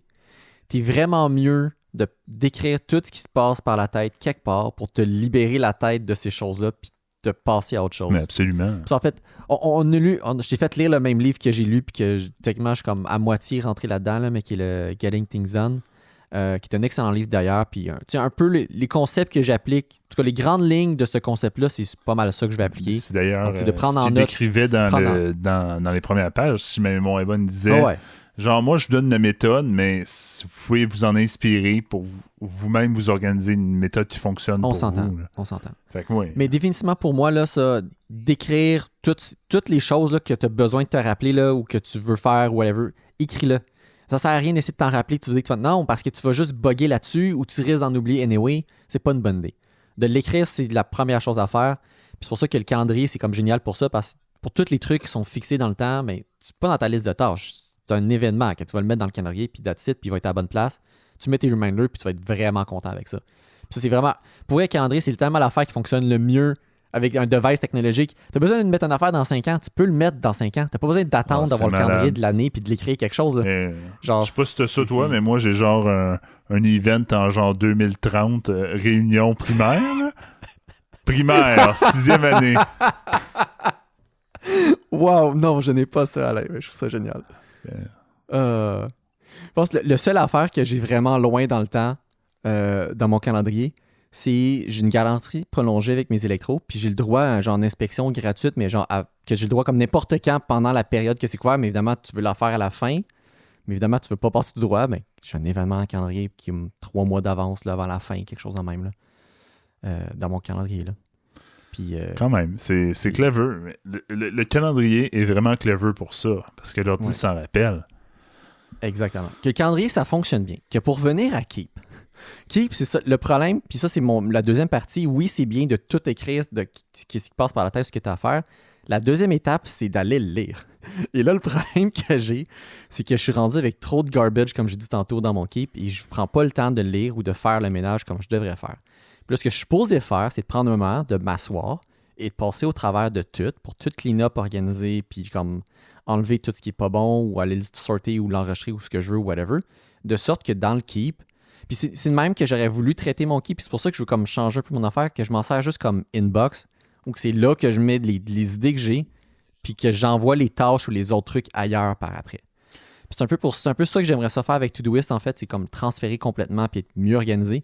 Todoist, qui est une autre application un peu plus poussée que Keep, là, en termes d'organisation, puis comment les trucs vont être comme placés, si on veut. Sûrement là. Plus de flexibilité, yes. Oui, plus flexible. Tu sais, déjà, Keep, t'as une liste, oui, tu as des tags, mais tu sais, c'est comme toujours dans la même liste de choses, alors que Todoist, tu peux organiser par projet. Mais tu sais, les projets, ça peut être littéralement comme ta vie, ça peut être chez vous, genre, tu sais, chez vous peut être un projet pour avoir des listes par rapport à chez vous. C'est une bonne idée. Tu peux avoir des projets. Non, c'est ça, puis dans ma tête, ça me semble mieux, mais il faut vraiment que je prenne le temps de m'asseoir pour faire ça, ce que je n'ai pas pris le temps de faire, puis ça fait comme 3 mois que je me dis que je vais faire ça. Que là, en attendant, ce que j'ai fait, je suis revenu au post-it chez nous pour certains trucs, parce que sinon, je ne lisais plus mon Keep. Qui littéralement, là, j'ai un stack de post-it à côté de moi, je me sers d'un mur, puis je mets des post-it dessus, puis je sors mes trucs. What's wrong? Moi, je vois rien de mauvais là-dedans. Non, mais c'est bon, c'est pas mauvais, mais le problème avec ça, puis justement, le gros avantage de faire ça sur des apps comme Keep ou Todoist, whatever, c'est ton téléphone, il est tout le temps dans ta poche. Effectivement. Comparativement, si tu aurais un cahier de notes ou un agenda papier, mais c'est pour avoir le même niveau d'avantage, mais il faudrait que tu le traînes tout le temps avec partout, toi. Puis et ça sera pas tout le temps avec toi. Effectivement. Non, puis, là-dessus. Puis ça m'amène à un truc que j'avais noté, là, c'est le papier versus l'électronique. Ça, c'est un gros problème gros problème. C'est un gros défi que j'ai. Parce que j'aime quand même beaucoup ça, écrire et avoir le papier tangible. Tu sais, l'écrire sur un bloc-notes ou d'avoir quelque chose, un cahier, mais il y a trop de désavantages associés à ça que je me sens comme obligé d'aller vers l'électronique justement parce que j'ai mon téléphone, mais je l'ai tout le temps avec moi, donc je préfère avoir ça, même si c'est moins plaisant, je veux dire. Là. En bref, to-do list. To-do list dans ta to-do list. Mais tu sais, comme je dis, c'est ça que je faisais avant que j'avais un laptop, là, c'est sûr que c'était le même. Puis même cégep que j'avais un laptop, j'avais quand même beaucoup de trucs papier. Comme je disais, je faisais des listes, littéralement c'était papier. Là. Jusqu'à temps que j'ai mon smartphone, donc jusqu'en 2015, mes to-do list, c'était papier sur un pad là, 8,5 par 11. Là. Tu vois, moi aussi, j'ai quand même été un late adopter du téléphone, mais plus récent. Plus late que moi? Pas plus late que toi. Non, c'est ça. Hey, moi, c'est dur à battre. Là. Non, toi, tu m'as battu. Puis je me rappelle, je t'ai connu avec un smartphone flip, puis je trouvais ça bizarre. Oh my God! Oh my God! Puis maintenant, c'est ce que j'aimerais faire, puis que j'ai jamais le courage de faire. À chaque fois vient le moment que je renouvelle mon téléphone, je fais comme, je fais-tu le move? Est-ce que je m'en vais me chercher un flip phone? Ah, man, pourquoi tu ferais ça? Parce que j'en ai un que je pourrais comme traîner tout le temps sur moi, un téléphone ordinaire, puis comme juste avoir une tablette chez nous, ou whatever, plus de... Ah, non, no way. No way. Ben, à chaque fois, justement, c'est ça qui arrive. À chaque fois, je ressors avec le nouveau téléphone. J'ai jamais été capable de faire. Il y a trop d'avantages à avoir. Là, en plus, c'est vraiment drôle parce que je trouve que ça concorde bien avec notre dernier sujet, mais il y a beaucoup de désavantages associés au téléphone intelligent puis qui vont demander énormément de discipline. Mais tu vois, d'un point de vue organisation, productivité, le téléphone est un device vraiment génial et que le flip phone ne répond pas de loin à ça. Là. Ouais. Je sais même pas si t'en as comme du flip phone Android, là, parce que si t'es même pas Android, ça veut dire que t'as tout ton sync de toutes les affaires, là, qu'on parle des contacts, du calendrier et tout, mais ça veut dire que t'aurais rien. Je suis sûr qu'il y aurait moyen de faire ça, là, une espèce de... Je sais pas, Pat. Effectivement, ça serait la meilleure des solutions, genre un flip phone, mais qui est assez intelligent pour avoir un calendrier avec le standard, là, je me rappelle plus, iDav. Mm-hmm. Juste qu'il supporte ce standard-là, ça pourrait faire l'affaire, tu sais. Mais tu sais, en bout de ligne, si c'est ça ton but, mon Dieu. Mon Dieu, c'était pas, je sais pas placer. Okay. Mais Alain, si c'est ça ton but, d'avoir un appareil avec juste les trucs de base, ben, il faut que tu désinstalles ce que tu veux pas sur ton téléphone en ce moment, puis ça va être ça aussi. Pat, t'as même pas idée à quel point mon nouveau téléphone est épuré. Ça a juste plus de sens. Ouh. J'ai même plus Facebook. Désinstallé. Oui, mais tu me l'avais dit. Hey, je l'ai désinstallé. Puis tu vois, ça m'est arrivé une fois que je voulais aller voir quelque chose. Je suis comme, j'irai voir sur l'ordi. Mais c'est drôle parce que je me servais. Puis ça, c'est drôle parce que ça rentre dans le sujet. Je me servais beaucoup de Facebook pour un truc. C'est les événements avec les amis. Genre une soirée de quelque chose. Je faisais un event sur Facebook. Puis j'invitais le monde comme ça. C'était quand même pratique. Tout le monde a Facebook, là. C'est rare. Oui, puis c'était comme plus facile. En tout cas, on s'entend. Je pense que c'est une question de perception, là. Mais pour moi, je ferais ça plus facile de passer comme ça pour inviter du monde. C'est sûr que j'avoue que maintenant, à le faire aujourd'hui, mettons qu'on voudrait dire, OK, on le fait plus sur Facebook. Ben, OK, donnez-moi vos courriels. Je vais vous envoyer un event par courriel. Là. C'est ça. Ça va être le classique, genre, tu cliques, puis ça s'en va dans ton calendar, là, les liens. Ah oui, aussi. Comme ça, là, par mail. Voulez-vous prendre rendez-vous? Parfait. Mais tu sais, l'événement Facebook avait quand même beaucoup d'avantages pareil. Tu sais, maintenant, c'était la facilité de la chose, de pouvoir rajouter le monde et tout, mais aussi pour comme transmettre l'information. Puis le fait que tu pouvais comme aussi poser des questions à même l'événement. C'est là que ça devient intéressant, c'est que tu peux poser des questions à même l'événement. Patrick, tout l'aspect perte de temps, il est fait. Facebook, c'était conçu pour que tu passes le plus de temps possible. Non, je sais. Puis on va en parler plus tard, là, mais... Je sais. Mais c'est pour ça. En restant en productivité, là, avoir Facebook d'installer sur ton téléphone, ce n'est pas productif. Non, puis je comprends. Tu vois, puis je suis rendu avec 2 téléphones. J'ai gardé mon ancien téléphone. Oui, je te dis, je suis rendu un hybride, là. OK, mais c'est pour ça que tu me parles de ton histoire de smartphone puis d'une autre affaire en même temps, c'est parce que tu le fais déjà. Je le fais déjà en ce moment. Mon vieux téléphone, j'ai mes médias sociaux, Puis c'est un téléphone de perte de temps que je me reward quand j'ai fait des affaires qu'il fallait que je fasse. Wow. Ah, c'est bon, ça. Puis je sais pas si vous avez entendu parler de TikTok, ça, là, mais comme son nom l'indique, je pense que c'est le média qui m'accroche le plus en ce moment, de loin. Là. OK, Je suis pas capable d'arrêter. Tu scrolls, puis de la manière que c'est fait, puis en plus, c'est des vidéos toujours sur un format d'1 minute. Là. Non, TikTok, là, je vous le recommande, mais en même temps, je vous le recommande pas. Mais surtout en plus, quand tu commences à comme, faire des sélections, lui, il détecte à quel moment tu skippes les vidéos. Puis il y a un algorithme qui te met des affaires que t'aimes. Puis honnêtement, non, c'est très dangereux mon TikTok. Là. C'est pour ça que je ne l'ai pas installé sur mon nouveau téléphone. Je l'ai encore sur mon vieux, mais mon vieux, il est comme dans mon tiroir. Il est dans mon tiroir de commode de chambre. Je trouve ça intéressant Alain, comme façon de faire, d'avoir comme 2 devices pour des trucs. Mais je peux comprendre. Puis oui, comme j'ai dit tantôt, là, le problème avec ça, c'est vraiment question de discipline. Puis c'est sûr que c'est plus difficile. C'est ça qui est le plus difficile. Ouais. La discipline puis le temps, ça passe tellement vite. Là. Mais puis pour en venir aux 2 téléphones, ceux qui veulent essayer mon système, c'est facile. Si vous avez une tablette qui traîne chez vous, mais faites ça. Désinstallez toutes vos applications là, le plus possible. Comme moi, j'ai laissé, là, je me laisse le droit, là, j'ai un jeu vidéo. Un seul. Sur mon téléphone moderne là, que j'utilise. Hein. Ça, je trouve ça drôle, Alain, parce que tu vois, les jeux mobiles, j'ai jamais vraiment accroché. Je sais que j'avais essayé au début, puis j'ai juste pas de jeu, là. À part les jeux genre Ingress, Pokémon, des trucs-là, ou que, anyway, je joue même pas, qui fait vraiment longtemps que je n'ai pas ouvert, j'ai jamais rien eu d'autre sur mes téléphones. Patrick, je t'annonce un fait. Ça a beaucoup évolué les jeux sur mobile. Puis je te recommande pas d'y aller si tu veux pas avoir des tentations. Il y en a des très très bons. T'en trouves de tous les goûts. Comme moi, j'en ai trouvé un. Oui, tu grindes, mais en même temps, t'as pas de pay to win.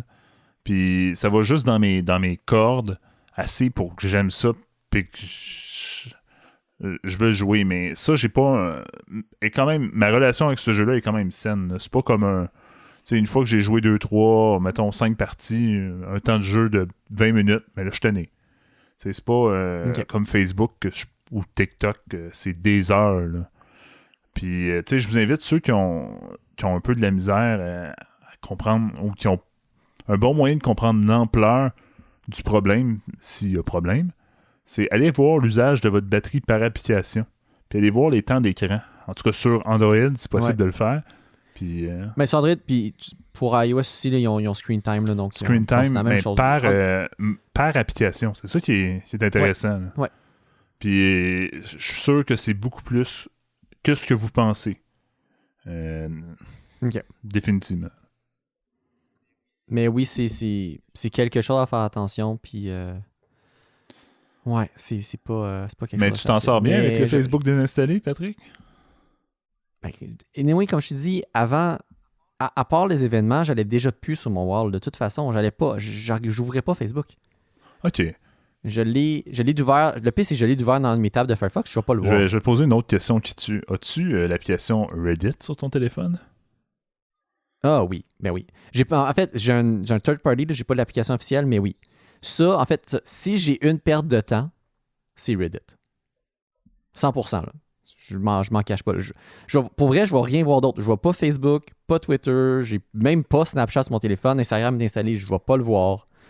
J'ai pas TikTok non plus. Mais Reddit, là, ouais. C'est un peu ta bête noire. Ah oui. Tu vois, moi, j'ai commencé à en faire plus ces temps-ci de Reddit que j'aimais. Là. J'ai pas installé, je me suis dit, j'installerai pas l'app. Je veux pas installer l'app. Mais ça m'arrive très souvent d'aller sur des subreddits. J'ai comme réactivé mon compte, mais j'y vais par le web sur mobile. Puis par le web sur mobile, c'est pas top, là. Puis j'aime ça garder ça pas top. Parce que je veux vraiment pas tomber dans l'excès. Là. OK. Ah, mais pour moi, on s'entend. Ça reste un média social, là, selon moi, là, dans le terme de ce que ça comprend, là. Mais c'est pour moi celui qui est le plus pertinent, ou du moins qui peut être le plus pertinent selon ce que tu décides d'en faire. Là. Mais tu sais, c'est. Ouais, mais tu sais, ça reste qu'il oui, il y a beaucoup de perte de temps associée à ça aussi. Là. C'est quand tu additionnes pas les encore jours. confirmé. Là. Ouais, c'est ça. Mais Je serais curieux d'aller voir, mais j'irai pas voir maintenant. on s'en parle.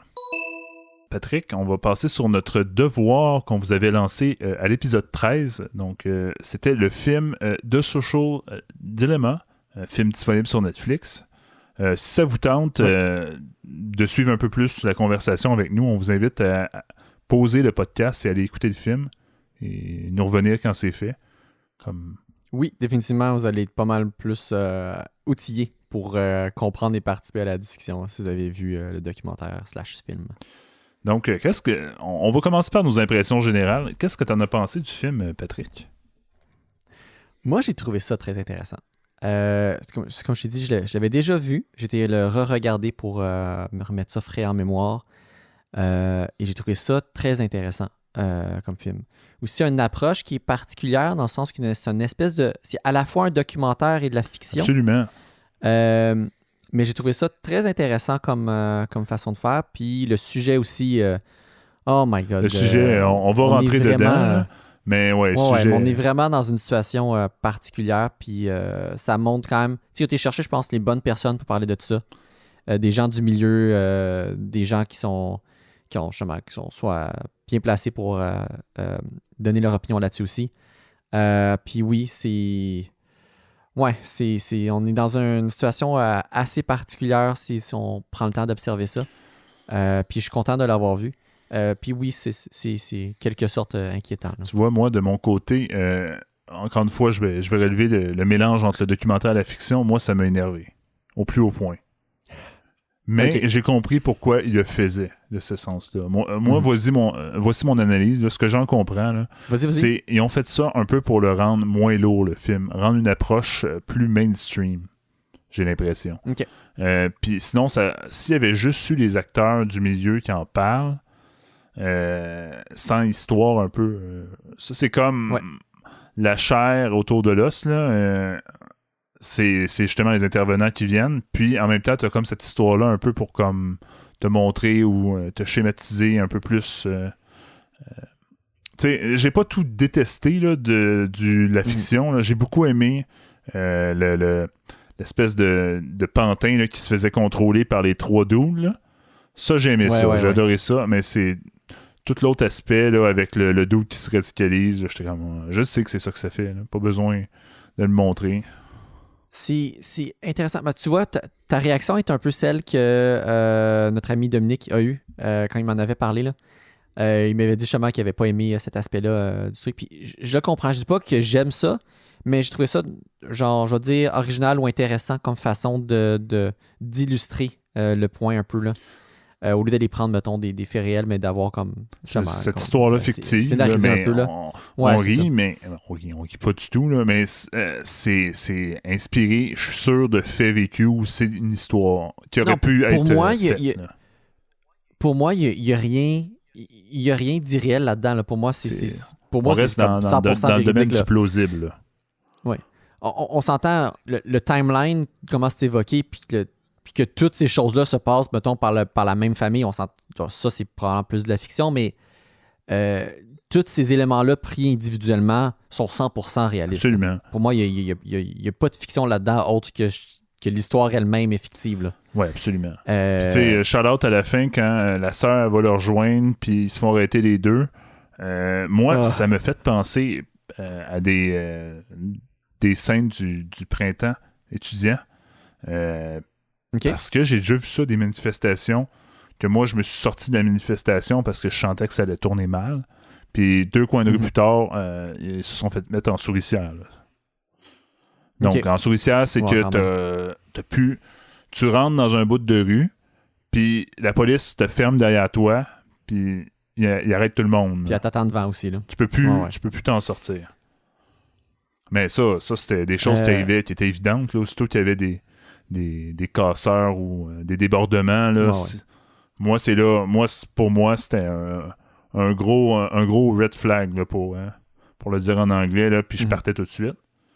Mais non, c'est ça, très, très plausible. Là. La fin, là, l'arrestation des deux. Mais oui, quand même s'il y avait ça que j'ai un petit peu plus aimé, puis l'espèce de boîte avec les trois dunes, je trouve quand même que ça rajoutait... J'aurais aimé peut-être plus en entendre les acteurs, puis moins de cette histoire-là, où le ratio était comme pas optimal, mais par contre, il faut le dire, là, ça rend le film beaucoup plus accessible. Des gens qui n'auraient pas écouté... Oui, je pense... Pour vrai, c'est probablement ça la grosse raison derrière de cette chose-là, de cet aspect-là du documentaire. Et puis là, pour ça que je dis documentaire / film, parce que justement, il y a de la fiction aussi. C'est pour l'accessibilité de la chose. Absolument. Définitivement. Puis peut-être aussi oui, peu une certaine sensibilisation chez les jeunes, là, parce qu'il en parle, là, on a des générations qui sont nées, qui ont toujours vécu les médias sociaux, là. Donc, qui sont nés en 2007, 2006, avec l'arrivée de Facebook, là, qui sont nés après cette date-là, qui ont toujours connu l'existence des médias sociaux. Ils se sont même inscrits à ces plateformes-là jeunes. Là. Facebook, je pense, de mémoire, c'est 13 ans que tu peux t'inscrire de façon légale. Ah, ouais, c'est... Mon Dieu, c'est quelque chose. Puis juste parce que tu en as parlé, puis j'ai quand même parlé juste rapidement de ça, là, pour l'histoire des... Tu dis les 3 dudes là, dans l'espèce de simulation. Là. Je trouve ça intéressant parce que justement, c'est probablement le bout le plus fictif de la fiction, là. Mais tu sais, c'est en même temps, c'était une façon d'illustrer un peu ce qui se passe sur les médias sociaux. Là-dedans, il y a de l'exagération, mais ça montre quand même un peu ce que les apps font, puis c'est quoi les stratégies qu'ils recourent pour aller chercher ton attention, puis c'est quoi aussi l'intérêt qu'ils ont à faire ça, c'est-à-dire pour littéralement vendre la publicité. C'est ça. Les trois buts d'un... C'est ça qui était dit. C'est encourager l'usage à continuer d'utilisation de scroller down, là, donc continuer d'être sur l'application. Leur but, c'est que tu retournes, donc tu reviennes. Ouais. Puis, en ayant ces 2 buts-là, mais ce serait le 3e but, c'est évidemment de vendre de la publicité à ton nom, plus ou moins ciblée selon tes intérêts. En fait, le 1 et 2, c'est la même chose. Le premier, je l'avais noté, là, les 3 buts, c'est l'engagement, donc que tu participes et que tu retournes à l'application. Le deuxième, c'est le growth, donc d'amener d'autres utilisateurs à l'application. Ah ouais? Je ne l'avais pas. Oui, ça, c'est le deuxième. Donc, le deuxième, c'est justement le but d'aller chercher, par exemple, Facebook, d'aller chercher tes autres connaissances pour les amener vers l'application. Et le troisième, ça a très bien marché, là, Facebook, avec justement les événements là, qu'on parlait plus tôt. Là. Oui, mais c'est ça. Ça, c'est comme un... Parce que justement, moi, je fais ça là parce que tout le monde est sur Facebook, donc c'est la meilleure façon de le faire. Là. Ouais. Définitivement. Puis, les pubs.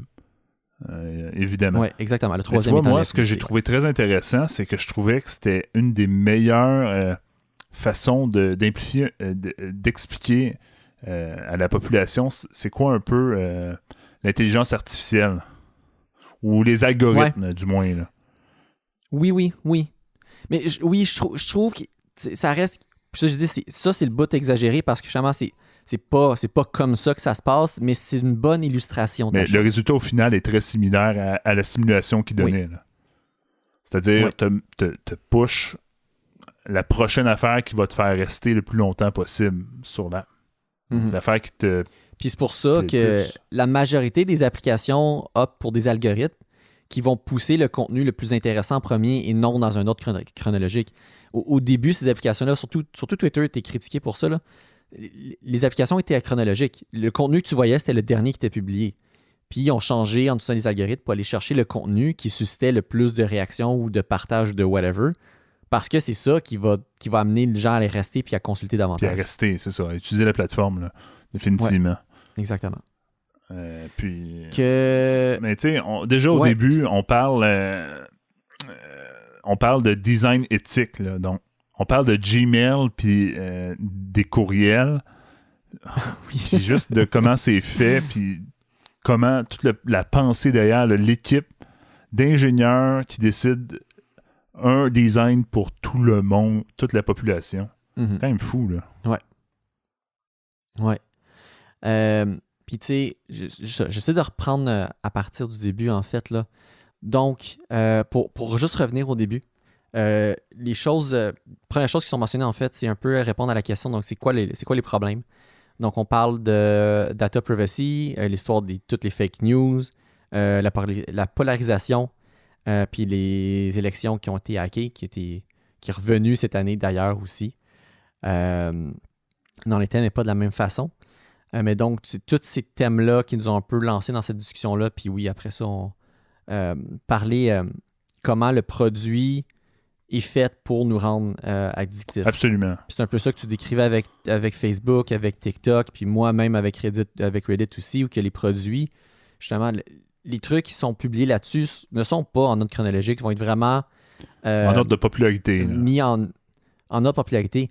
Et c'est beaucoup, tu sais, je vais entendre beaucoup de créateurs sur YouTube parler de l'algorithme, entre guillemets, là, où que justement, mettons, les nouvelles publications vont être essayées sur une petite partie des utilisateurs pour voir comment cette fraction-là va réagir à ça. Et selon si ça suscite ou pas de la réaction, l'engagement, par l'écoute, le partage, c'est exactement l'engagement, ça va être ou ne pas être partagé au reste de l'auditoire. Donc, une vidéo qui fonctionne moins bien au tout début, ben, l'algorithme ne va pas le pousser davantage. Comparativement à une vidéo qui va bien fonctionner, il va le pousser davantage aux utilisateurs. Absolument. On peut supposer que toutes les applications aux médias sociaux fonctionnent essentiellement en suivant ce même principe-là. Absolument. YouTube est inclus parce qu'évidemment, a les mêmes buts qui est de vendre de la publicité. Puis ça, c'est en écoutant d'autres vidéos, là. Donc, puis, tu sais, YouTube, ils ont changé aussi son modèle de monétisation en passant des views, là, donc les personnes qui cliquent sur la vidéo à plus un format de publicité, là, c'est-à-dire, ils rémunéraient, si tu pouvais faire une vidéo, mettons, de 10 minutes, là, le fameux 10 minutes, puis pour justement donner de l'engagement aux auditeurs puis les inciter à écouter d'autres vidéos là, de 10 minutes. Ouais, une chose que, comme tu as parlé de design éthique, ça, qui était avancé par un des seuls noms que j'ai noté d'ailleurs, là, qui est Tristan Harris, qui c'était lui qui travaillait chez Google, qui avait fait une espèce de présentation que j'ai linkée, là. Et donc, lui, ce qu'il parlait, c'est justement comment les produits étaient conçus pour être addictifs. Et lui, il soulevait la question de mais pourquoi on ne fait pas un effort pour les rendre moins addictifs? Pour essayer de trouver justement une espèce de juste équilibre. Et donc, est venue l'idée du ethical design qu'il a mentionné. Puis il fait maintenant partie d'une espèce d'organisation. Je ne sais pas si c'est au BNL, là, mais on suppose, ou du moins pas à gros budget, là, définitivement pas. Là. Ouais, qui est juste pour faire valoir le point de justement d'adopter un design éthique dans les applications. Dans les applications. Ouais. Évidemment, après ça, on peut continuer avec la. Ils en ont parlé du moins, là. Donc, de la fameuse phrase, là, si c'est gratuit, vous êtes le produit. Là. Ouais. Ça, c'est. Me le faire rappeler, c'est vrai, mais on a tendance à l'oublier. Là. Ah non, il n'y a rien de gratuit dans la vie. Un courriel Gmail gratuit. Gmail, c'est sûr qu'il va filtrer tes courriels, puis il va donner de la publicité ciblée par la suite. C'est la seule façon que tu as pour être rentable sur tes courriels parce que tu ne payes pas pour le produit. Moi je pipate aussi. On paye pour des plateformes de courriel.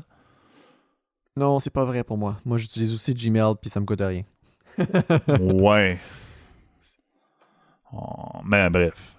Moi, j'utilise une plateforme de mail. C'est complètement pas aucun lien ni avec Google ni avec Microsoft. Là. Oui, ça. Toi, c'est correct. Moi, c'est pas correct, c'est ça que je veux dire. Oui, mais puis on aime beaucoup Gmail. Là. Ça va très bien, Gmail. On va se le dire. Là. Oui. Ouais, puis en effet, c'était un aspect qui a été mentionné je dis plusieurs fois, encore une fois, par plusieurs intervenants. Et ça reste un problème. C'est ce qui motive les applications à faire ce qui est un problème, en fait.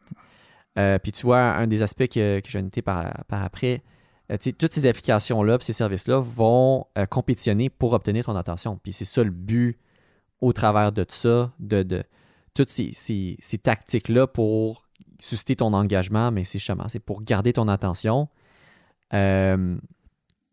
Puis oui, en fait, ça amène à l'autre point. Là, il y a quelqu'un qui a dit ça, puis je trouvais ça vraiment intéressant. Là. Donc, le produit en soi, là, si quelque chose est le produit, là, la définition qui avait été donnée, c'est le changement graduel et imperceptible de ton propre comportement et perception. Et c'est ça qui est le produit.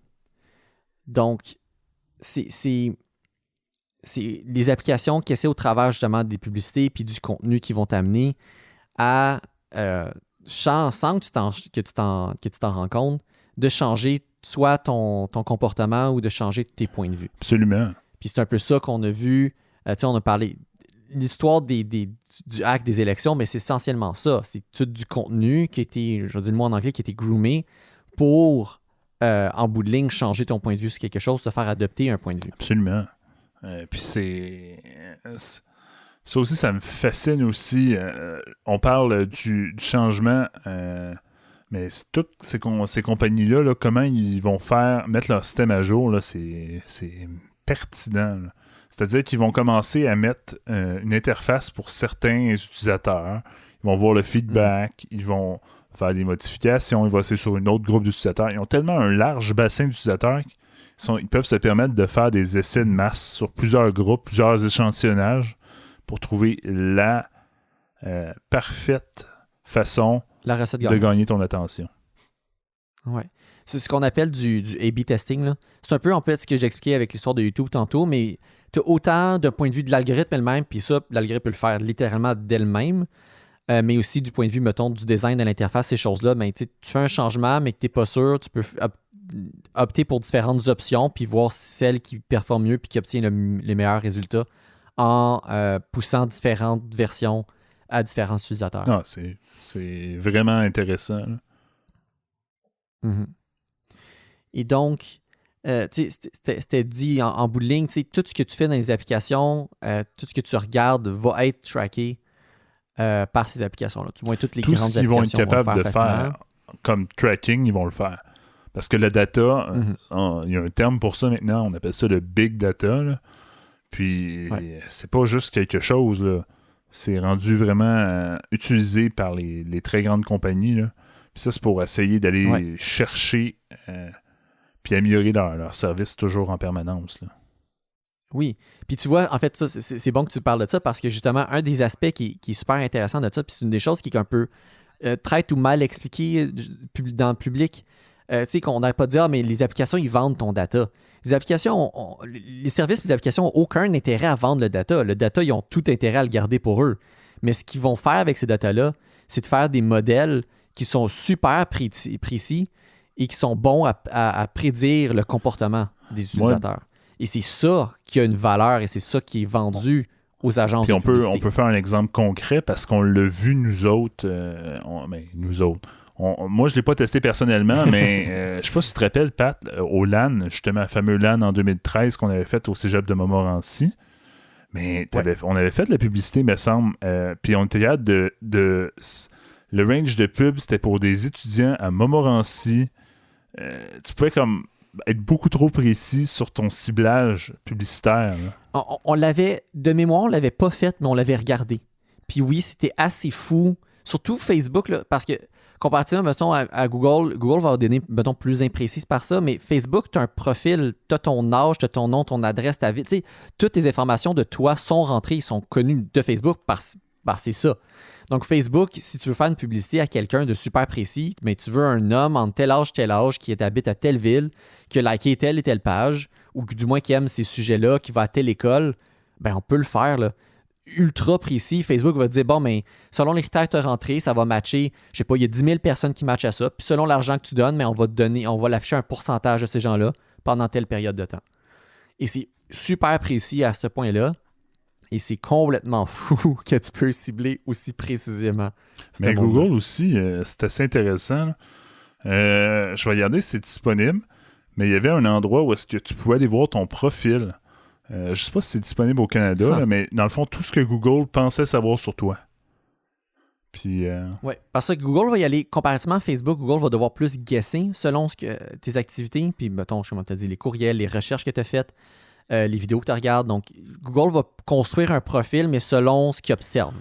Versus Facebook va être plus précis parce que c'est littéralement les données que tu as probablement rentrées dans Facebook qui va servir à voir. Tu rentres dans Facebook, la première affaire qu'ils te demandent, d'ailleurs, je trouvais ça bizarre au début. Là. Moi, j'étais quand même un adopteur quand même assez early, là, en 2007 dans mon cas pour Facebook. Puis Wow, plutôt que moi. T'as 1 an plus tôt que moi sur Facebook. Mais ce que je trouvais bizarre, c'était ton nom. Ouais. Ton prénom, ton nom. Il te demandait pas un username. C'était ton prénom, ton nom. Mais ça, c'est correct parce que ça fait partie de la mentalité de ce que c'est Facebook. Donc ça m'étonne pas. Puis, Il voulait sortir des fameux noms d'utilisateurs ou username anonymes. Là. Donc, c'est nom, prénom, sexe, puis date de naissance. Puis, il me semble mener, ou du moins c'est définitivement disponible de le mettre plus tard, là, est intéressé par. Donc, tu peux dire sur Facebook, mais je suis intéressé aux femmes. Je suis intéressé... Ou mettre ton état aussi. Aux hommes, les deux, whatever. Mettre ton état comme en couple, marié.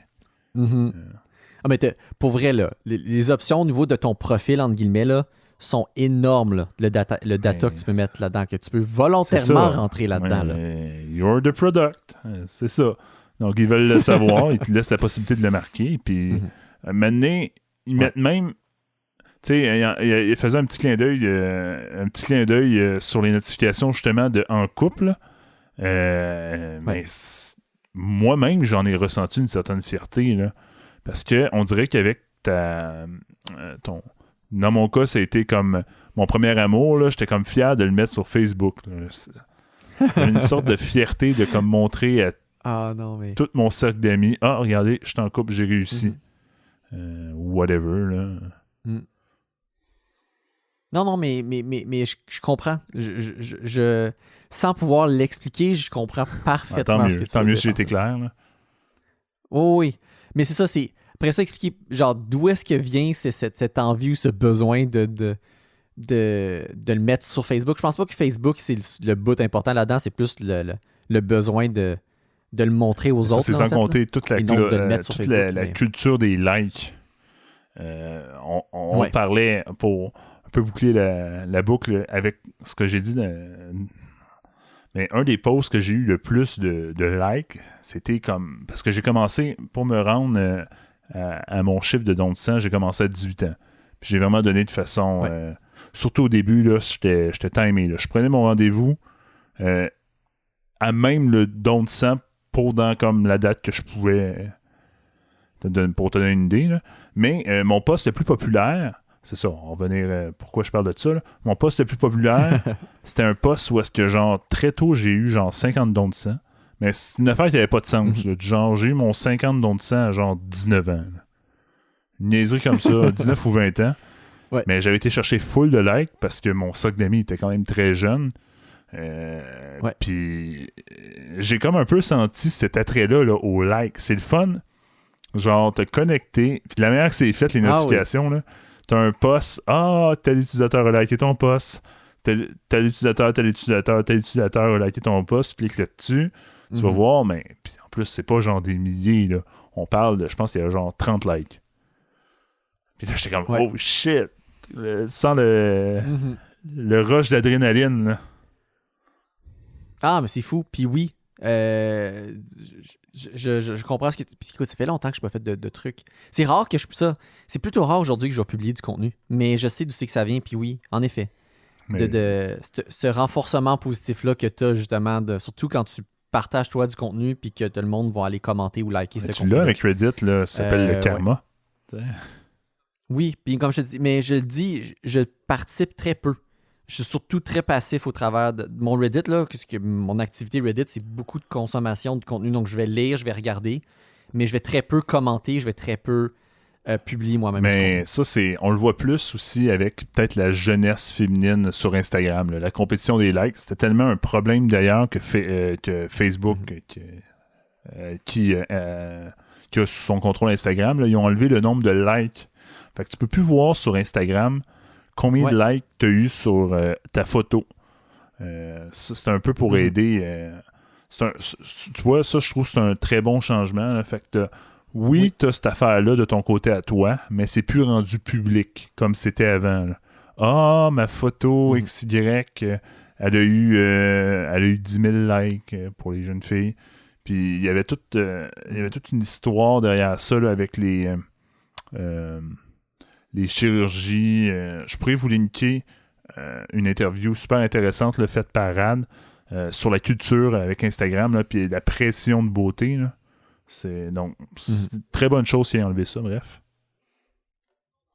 Non, définitivement. Puis justement, un des points qui était après ça discuté dans le film, c'est à quel point la venue des médias sociaux ont aussi fait augmenter beaucoup de problèmes de société, je parle d'addiction, santé mentale, puis même qui montraient des corrélations au niveau des taux de suicide chez les personnes préadolescentes et adolescentes. Et c'est fou, là. Les chiffres qu'ils ont montrés, là, c'est complètement mongol. Là. Il y a des trucs qui ont monté de 100-150% sur les personnes. Je pense qu'ils regardaient surtout les filles adolescentes et même préadolescentes. Puis ça n'a aucun bon sens. C'est des trucs qui étaient, surtout je pense, des préadolescents, là, c'était quasi inexistant avant. Puis là, depuis que des médias sociaux, ça a complètement explosé. Ben, c'est parce que le monde font des comptes Instagram à leurs enfants. Ça... Des fois, là, des choses là, sur Instagram, puis les jeunes, là, c'est difficile. Puis si jamais vous avez des difficultés avec ça, puis vous voulez en parler, là, je vous invite à aller contacter Jeunesse J'écoute. Je suis sûr qu'il y a des organismes aussi qui vont venir en aide aux personnes, parce que c'est rendu vraiment un problème de société. Là, puis surtout présent chez les jeunes qui ont parfois un petit peu plus ou trop de temps libre, là, ça peut vraiment être toxique. Ça a été dit par les personnes, les intervenants dans le documentaire, que ceux qui sont parents, là, qui vont soit limiter l'utilisation des médias sociaux, des appareils mobiles, ou carrément qui vont interdire en bas d'un certain âge. Puis oui, définitivement, je pense qu'il faut je veux dire, il faut être sévère là-dessus, mais pas pour être méchant, là. C'est juste parce que en jeune âge, ça a vraiment des effets néfastes, surtout ce qui est médias sociaux, là. Sinon, moi, ce que j'ai... un autre moment vraiment comme marquant, là, c'est qu'il parle des différentes suggestions. Ça, c'est un truc que je savais déjà.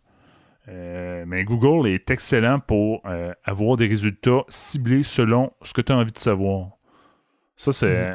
Puis, ce qui m'a impressionné, c'est à quel point ça pouvait changer selon les pays que tu étais. Donc, même pas... Ça traverse ton identité puis tes habitudes. Là, ça va par le pays. Même si t'es ça, en bowling, même si t'es log off, là, tout fenêtre incognito, mais oui, la position géographique va déterminer le contenu qui va être suggéré à toi. En effet. Puis aussi les résultats de recherche eux-mêmes, carrément. Là. Tu cherches un terme précis, mais qui matche le nom d'un resto ou qui matche quelque chose de géographique proche de toi, mais c'est sûr que ça va avoir plus de pertinence que ça te retourne ça que l'autre truc qui est ailleurs Absolument, dans le monde. Là, mais d'ailleurs, le SEO là, ou le référencement, là, c'est un domaine d'expertise en soi là, sur l'Internet, qui est d'ailleurs excessivement lucratif. Là. Les gens qui réussissent à comprendre comment Google indexe, donc comment Google va afficher les résultats, puis qui sont capables d'un peu le manipuler, là, c'est très, très, très payant comme domaine d'expertise, puis c'est pas pour rien, parce que le monde, c'est rare qu'ils vont à la page 2. Là. C'est pas à la page 1, ton résultat, oublie ça. Ouais, ça, puis oui, en effet, c'est rare que tu vas plus loin. À moins que tu cherches de quoi de très précis, là, mais si tu cherches un restaurant ou peu importe, là, tu vas aller à page 2. Que, oui, en effet, le contenu personnalisé en bowling revient un peu à ce qu'on expliquait tantôt avec l'histoire de YouTube, même de Facebook. Et, en bowling, avec les profils précis que Google, Facebook ont sur ta personne, mais ils peuvent te recommander ou te mettre du contenu qui est 100% ciblé pour toi et donc plus de chances de générer de l'engagement. Bref, revenir aux 3 règles qu'on a énoncées plus tôt. Ouais, qui est toujours dans celui-là. Surtout la règle du revenir. Revenir, parce que Google, je ne sais pas si tu as déjà essayé de faire ça, là, mais toi, dans ton cas, Patrick, as-tu déjà essayé d'arrêter Google, mettons, une semaine? Mon Dieu. Arrête. What? Moi, j'ai fait une semaine complète. Et sur mon browser, j'ai mis genre Firefox avec DuckDuckGo sur mon cellulaire et sur mon browser. Donc, quand tu dis arrêter Google, tu dis purement le moteur de recherche. J'avais même, je pense, une app. Ah non, je l'avais mis au niveau du routeur. Google.ca ou .com il se faisait pas résoudre.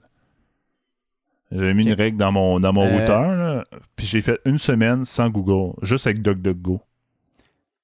C'est intéressant, mais non. Mais je vous dis, c'est pas facile. Parce que Google, il te connaît, puis il t'affiche ce que tu veux. Quand tu utilises un DuckDuckGo qui va faire une recherche en gros sur plusieurs médias sociaux puis t'offrir un contenu plus neutre, c'est-à-dire en fonction des mots que tu vas rechercher, Patrick il recherche ces mots-là, moi je recherche ces mots-là, on va avoir la même page. Mais bref, j'ai essayé de faire ça, faire le switch.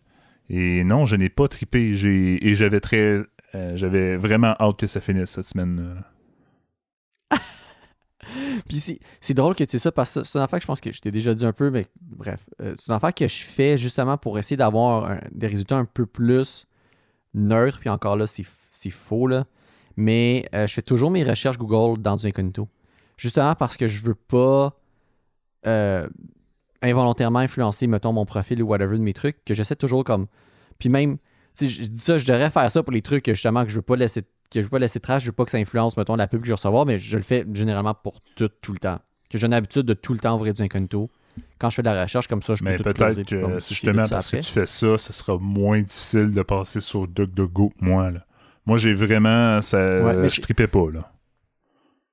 Mais tu vois, je devrais faire l'essai juste pour voir la différence entre, mettons, mon incognito et tout. Puis c'est clair qu'il va quand même avoir des différences. Je te le confirme, là. Je te le confirme.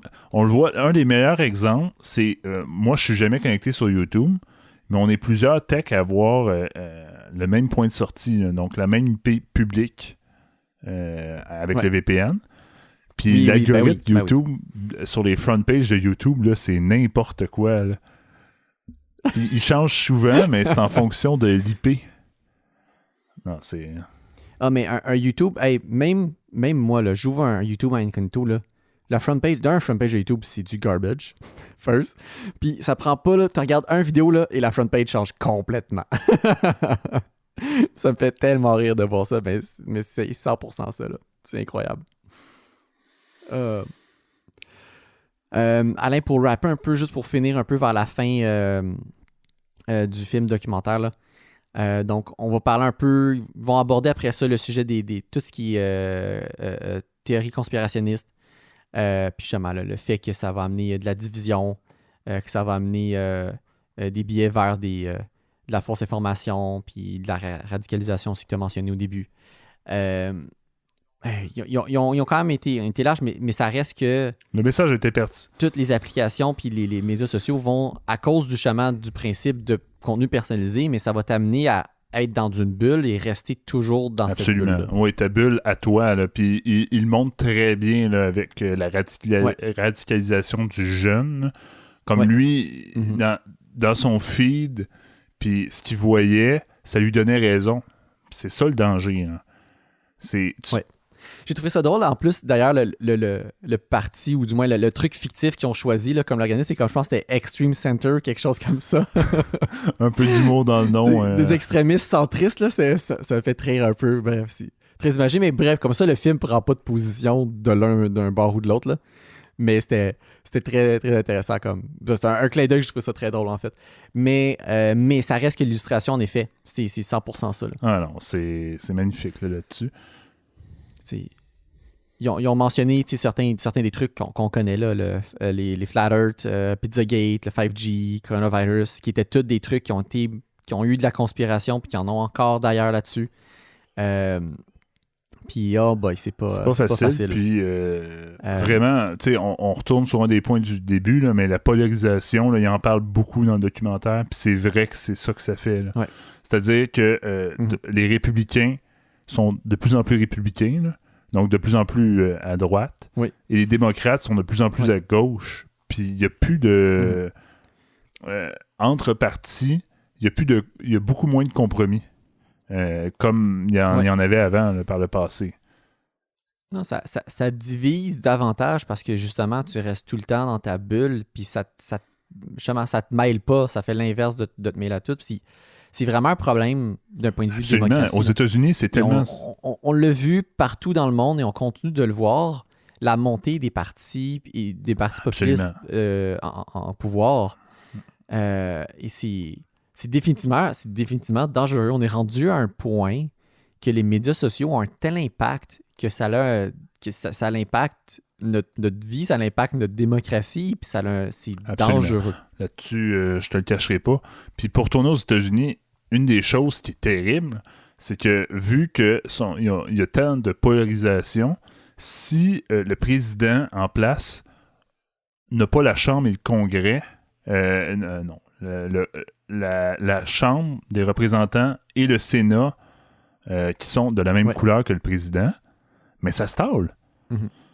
Ça stalle. C'est terrible, là. Fait tu sais, on se rend compte, là, Donald Trump, sa dernière partie de mandat, là, son dernier 2 ans, il n'y avait plus le contrôle de la Chambre des représentants, puis il a pu bien moins faire d'affaires parce qu'aussitôt qu'il s'en allait un petit peu trop, en termes de propositions, là, il se faisait bloquer par le... Parce que n'importe quel n'importe quel niveau peut bloquer. Puis le président a un veto. Donc, le président Trump bloquait quand ça... N'importe quoi qui devenait comme un petit peu trop contre son point de vue, il bloquait. Ouais. Puis ça avance pas. Puis la Chambre bloquait quand le président... La Chambre bloquait quand c'était l'inverse. T'sais. Mais écoute, puis tu dis ça, puis j'ai l'impression que les dernières années, puis surtout la dernière année de Trump a été la plus folle de ces 4 ans-là. Ou du moins, c'est la perception que ça me donne. Peut-être parce que c'est plus récent, l'aspect, après sa défaite là, aux élections, là, fake news, c'est épouvantable. Là. C'est épouvantable. Puis, fou, il met vraiment... Il entache le poste, puis il a entaché le poste, puis toute la réputation derrière. Là. Oui, 100%. Puis il y a quand même des millions, je ne me rappelle plus, 50 plus millions d'Américains qui ont voté pour lui. Là. C'est pas 100 000. Oui, puis ça montre à quel point il y a une division aux États-Unis, puis que justement, les fake news qui ont été...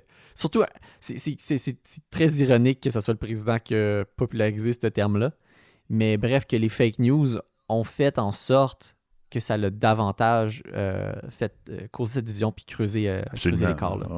Au final, c'est... Ça me permet d'arriver à un des derniers trucs qui était mentionné dans le documentaire, c'est si on n'est pas capable de s'entendre sur ce qui est vrai, on a un méchant problème. Oui. Absolument. Parce que tout passe de ça. Si n'importe quoi est cru à travers, si on est capable de répandre n'importe quoi qu'il faut, puis qu'on n'est pas capable de croire ce qui est vrai, bien on est dans une situation là, complètement puis folle. Le pire, c'est que les fake news, et ça, c'est un autre fait qu'ils ont mentionné, les fake news se propagent sur Twitter 6 fois plus rapidement que les vraies nouvelles. 6 fois, ils sont capables de... Mais une étude qui en parle dans le documentaire, mais tu sais, j'ai aucune misère à le croire parce que la fake news va souvent avoir dans son titre un but de clickbait. Là. Donc, tu cliques sur la fake news, tu obtiens l'article qui vaut pas plus que du papier de toilette, puis en plus, tu as des pubs. Et voilà, tout le monde est content. Ouais. On est vraiment rendu à un point, puis ça, c'est une affaire que je le lis de temps en temps en commentaire sur Reddit, là, par ça revient. Mais on est vraiment rendu à un point où on peut même plus se permettre de partager du contenu qu'on sait qui est pas vrai, mais qui est drôle. Parce que le risque que ça soit pris au sérieux est trop élevé et trop grave que de juste pas partager. Si tu mets, c'est une blague, mais le monde trouve plus ça drôle, tu sais. Puis il partagerait peut-être pas autant, tu sais. Non, c'est ça. Mais c'est ça, c'est juste, en fait, mais c'est surtout mon point de soulever à quel point c'est dangereux de partager du contenu qu'on sait même s'il est faux, mais que c'est drôle, mais c'est pas une bonne idée parce que ça peut influencer du monde négativement. Je suis tout à fait d'accord avec toi. Ouais. Puis c'est parce qu'on est dans une situation qui est vraiment extrême, puis c'est le danger associé à ça est là. Ma foi. Ouais. Très. Mais si vous l'avez écouté, mais merci d'avoir fait l'effort avec nous. Puis si vous l'avez pas écouté, mais je vous le recommande fortement. Là, il n'est pas trop tard. Là. Si ça vous a intéressé, notre point de vue, puis ce qu'on en a dit, il n'est pas trop tard. Vous pouvez aller l'écouter. Il reste disponible sur Netflix. Très bon film qu'on vous recommande.